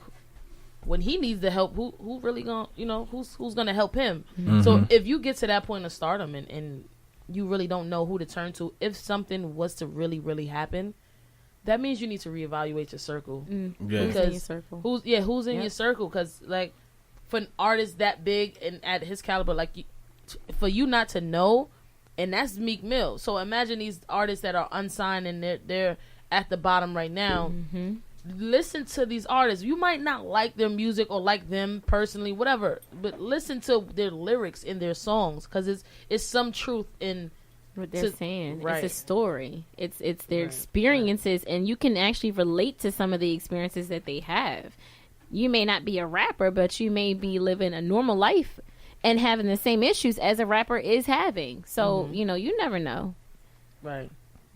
Did any of you guys that go back to that situation? Like, well, me, I'm different. I build a lot of tough skin through the years. I don't expect nothing from nobody. Right. And then my thing is like, even with family, I don't expect nobody from my family, my friends, my circle, whoever it is. I don't expect nothing from nobody. At the end of the day, I grind just to gain. Like it's a billion people in the world. Eventually, somebody's going to take to what I do, and that's how I look at it. Like. You know, I definitely understand what Todd's saying. You know, it's good to have that support, and it is. It's a great feeling. But at the same time, like I said, I build so much tough skin through the years. I don't expect that support. I don't care if my whole family didn't support what I do right now. You're still at one point, didn't you expect it? At one point, because in order for you not to identify, not to expect it, some point before you got to the point where you just like. Well, like I said, I'm gonna be honest in everything. Yeah, I've been disappointed for you to acknowledge, like, oh, I don't like this feeling. Like, I need to do something else this way. You know, like at that point when you first got disappointed, like you did have expectations. Well, so I'm saying, like in the past, I've dealt with that. I had the expectation, like, oh, why nobody supporting this? Why now? I don't expect nothing from nobody. Like, granted, you know, my father, he's my main supporter. He always supports everything I do. Right. But at the same time, I don't expect it from him. You know, me and my father are real close, so he supports almost every single thing. Even if he doesn't like it, he like, okay, I see you really want to do this, you know, I'll support you. Even my mom, you know, she got to the point now when she started, you know, taking my entrepreneurship seriously. At first, it's like, oh, it's just another thing he's doing. Or you always doing that, she always doing that. But like now, you know, she's actually see it growing, it's progressing. You know, she's taking to it. She see, you know, she's supporting it. And the rest of my family too, they support what I do. But at the same time, and then it goes back to what I was saying before, I don't expect it. So do you feel like when it comes to family, like your mom per se, that's probably someone that's very, you know, that you look up to. Do you feel like you had to kind of prove you had to prove it to her, you know, in order for her to know? Because as kids and growing up as adults, you get into everything. Like, you know, you get into everything. You don't really know what it is that you want to do because you're still trying to find your niche. You're still trying to find what it is that you're good at. So you can't get so mad at your family as far as them not believing, because it's just like they don't know if they should fully invest if you're not as serious, because that's you know, money, time, the things that, you know, so you don't really know. So do you and a lot of times we don't take count as to how many times we've messed up and they had to sit there and watch it. You know, for them to say, okay, well, I've constantly seen you mess up, so why would I support you now? You just mess up again. And that's how sometimes their mindset gets into. They get to that routine to where if you do finally find that niche that works for you, they're not going to sit that way up top. Well, so, I think the biggest thing with that is just making sure that, you know, you got to put yourself out there. It doesn't matter what anybody else thinks, family or not. Like, I'm going to do what I do, and you ain't got to support me. I'm going to get it done. And that's exactly how it works. So, you know, it's one of those things where you got a lot of people out there who will downplay you, who will try to make it seem like what you're doing is not as big as what you feel it is. Or you'll have those people who know shit. They'll be on some, like, I've had some people in my family, like my siblings, what they'll say to me is, because I believe in something so strong and I say that I see myself doing something in the future, I shouldn't be talking like that because I didn't accomplish it yet. And it bothers me because it's just one of those things where it's like, you know, if I'm living in my future and I'm doing the things day to day to make myself get into the position that I want to be, who are you to judge me when you're doing nothing? But that's fuel for me. So, like, for me, like, personally, you know, I have a whole bunch of siblings, not even just the ones on my mother's side. I got over 20 siblings on my father's side. You know what I'm saying? My father was a Rolling Stone, and he never did anything. He never did anything for anybody. You know, truth be told, you know, I call a spade at the end of the day. So it's just like, you know, I don't listen to anybody because there's nothing that you could tell me that I could see the results from you that should make me not believe in myself more than I believe in the bond that I'm supposed to have with you versus what it really is. Right. You know what I'm saying? Yep. I'm not going to let my connection with you, my mother, you know, you could be whatever you want to call yourself to me, a title per se. But if that's not bringing me up or making me better, it doesn't matter to me, honestly. Like, you know what I'm saying? I'm going to get there. And when I get there, I'm going to give back. But I'm going to give back with caution because I know that when I went through those, you know, obstacles, I saw who was there and I saw who wasn't. You know, regardless of parents or not, yeah, you're supposed to take care of your parents. But at the end of the day, like, it's just one of those things for me. Everybody's different. You know, some people go biblical when it comes to that. You know, something in regards to, you know, take care of your mother and father and your days shall be long. You know, something along those lines. Respect. I don't have to respect somebody who wasn't there. You know what I'm saying? I respect it's honor. It's honor thy father and thy mother. I don't have to honor somebody that wasn't there. That's just like me being in the service. Like, it's honor, courage, and commitment. You know what I'm saying? That's what we go by. That's the mantra for the Navy. Like, you know what I'm saying? That's a big deal. So if I wasn't in my son's life, yet I'm trying to stand for honor, courage, and commitment, and I'm not honoring the idea that I'm a father, you know what I'm saying? And my actual father was in the service. Right. That's the craziest shit to me. You know what I'm saying? Like, how? How does that work? People misuse that. You know what I'm saying? That's misuse what? With scripture. A lot. They do. Honor thy mother and thy father, and your days shall be long. Because when it comes down to it, you get what I'm saying? You know, sometimes we have parents that try to come back in our lives and try to parent us at the wrong time when we're already parents or adults that ourselves. You get what I'm saying? So therefore, you know, if you're one of those people and you weren't there, and you know, because I done been in that situation before, you know, honor thy mother, thy father. There's also a counter scripture that goes back to the parents. It says, you say, "Thou shalt not provoke thy child to have wrath against thy parent."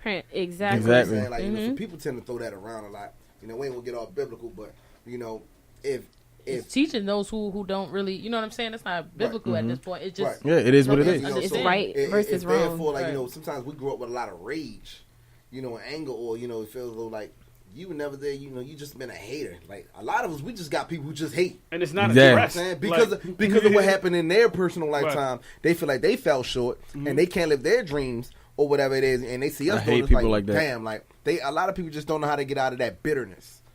It's bitter, or personal bitterness. They try to live vicariously through you, but they can't because even at their best, they can't be you. They can't be what you're. They can't do or duplicate what you're doing because they never thought or never had the belief and faith in you that you could get to where you were by yourself. Yeah, and it sucks that they couldn't be a part of that shit. So they will forever make you feel like you ain't shit. Because they couldn't be a part of it. That's crazy to me. It's hate crazy. is not great. You reap the benefits of your, like, I don't understand that. Because it's like, that's your child. Like, that's your offspring. Yep. Like, you're like, yep, it goes these back are to your what we were talking about earlier. These are your Simbas at this point. Like, these are, you know, like, I don't understand why there's even parents out there who feel that way. You even if you didn't raise this person, you birthed you know, this person, this great individual who made themselves, you know, turn into a successful person. Like, you should be proud of that. Even if you didn't raise them, the fact that you birthed something that turned out to be much more than the world even expected. And that's I mean, whenever I receive any type of love, like my dad, like I said, was very strict, and a lot of times he doubted me. I don't know whether he used the words that he, you know, said to me to influence me to be a certain way. I'm not sure, but I know that now to this day he's been proud of me, you know, and I don't need for him to tell me that. I know that. I graduated from college on his 50th birthday with his granddaughter. Like, he was sat right next to her and looked at me and said, I love you. And he does not say that, you know. So for him to, you know, be verbal about how he feels about, you know, how I've gone through this journey of growing up and being the woman I am, I know that he does. So, you know, me being the person I am, I'm always going to take care of my daddy because he always took care of me. You know, he was a single parent raising a little girl by himself. All by himself. I owe that to him. I feel like as a child, I owe that to him. He's raised me to be the woman that I am. Granted, he may have been hard on me, but if it wasn't for that, I wouldn't have been who I am. Well, I know with some of the older generation, it's not always them doubting you, but more so what it is that you're doing. Yeah, they don't understand it. Yeah, in that time period, they didn't do anything like this. Yeah, it go My back grandmother to, tells me all the time, where you going? I don't know what fun is. Like, she grew up on a farm with, like, I think 8 other siblings. She doesn't, all they knew were chores. That's it. She grew up with adulty. I've actually witnessed a lady in South Carolina. All they knew were cotton fields and corn. I mean, she didn't have fun. All they did were chores. And that's the cob, like, the whole cob. That's Skinning pigs. That's just Shar speaking. So, I didn't have that kind of. So I got 7 grandparents. So let's for those of you who don't, well, for those of you who don't know our social media information, because we're about to wrap the show up. Yes. So we're gonna definitely shoot our social media information out there, so that way you guys can follow us individually, get in touch with the people who we are, and understand other businesses that we're into. So, you know, I'll start off first. I mean, if it's okay with you guys, Fly Tie the Promoter on Instagram, Promoter Fly Tie on Twitter, and well, once you connect with me on Instagram, you can kind of, you know, tap on other things, you know. So just Fly Tie the Promoter on Instagram, and for Facebook it's also Fly Tie the Promoter. Sure.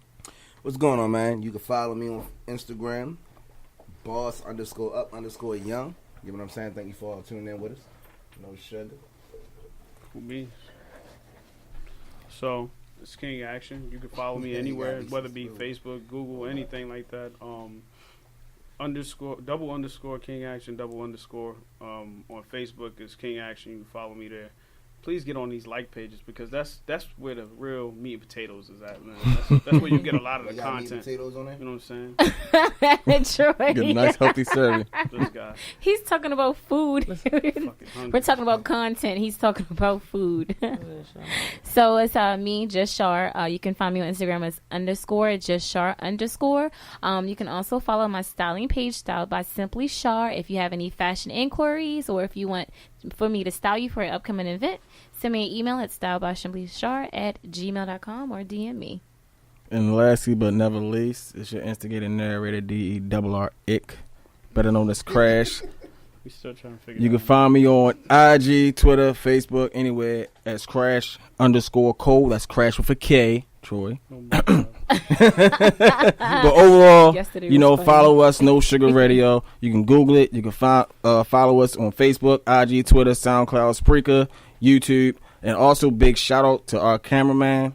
Yes. Byron Wright. Better known as the King of Baltimore. Two Castle Productions. Yes, we're gonna jump into this Brillo. Shout out to the Rough Riders. Yes. Shout out to the whole Rough Riders movement. And definitely shout out to Brillo and his artist M.A.R. They killed it yesterday with their new single Find a Way. So we're gonna end this show with Find a Way by Brillo. Rough Riders, we appreciate your support. Thank you for inviting us out to the mixtape release. Right. Shout out to Spit It Out Entertainment and the Ciroc Boys Philly. We appreciate the love that you guys showed us yesterday. But we out of here until next Sunday. Tune in 1:30 Eastern Standard Time, because I know we have some people who are in other countries and other states. It's Eastern Standard Time. It's stated on the flyer. Sorry if you missed it. You can always hit that playback. Yep. But we out. No Sugar Radio. No Sugar Radio. Yeah. I watch Power tonight.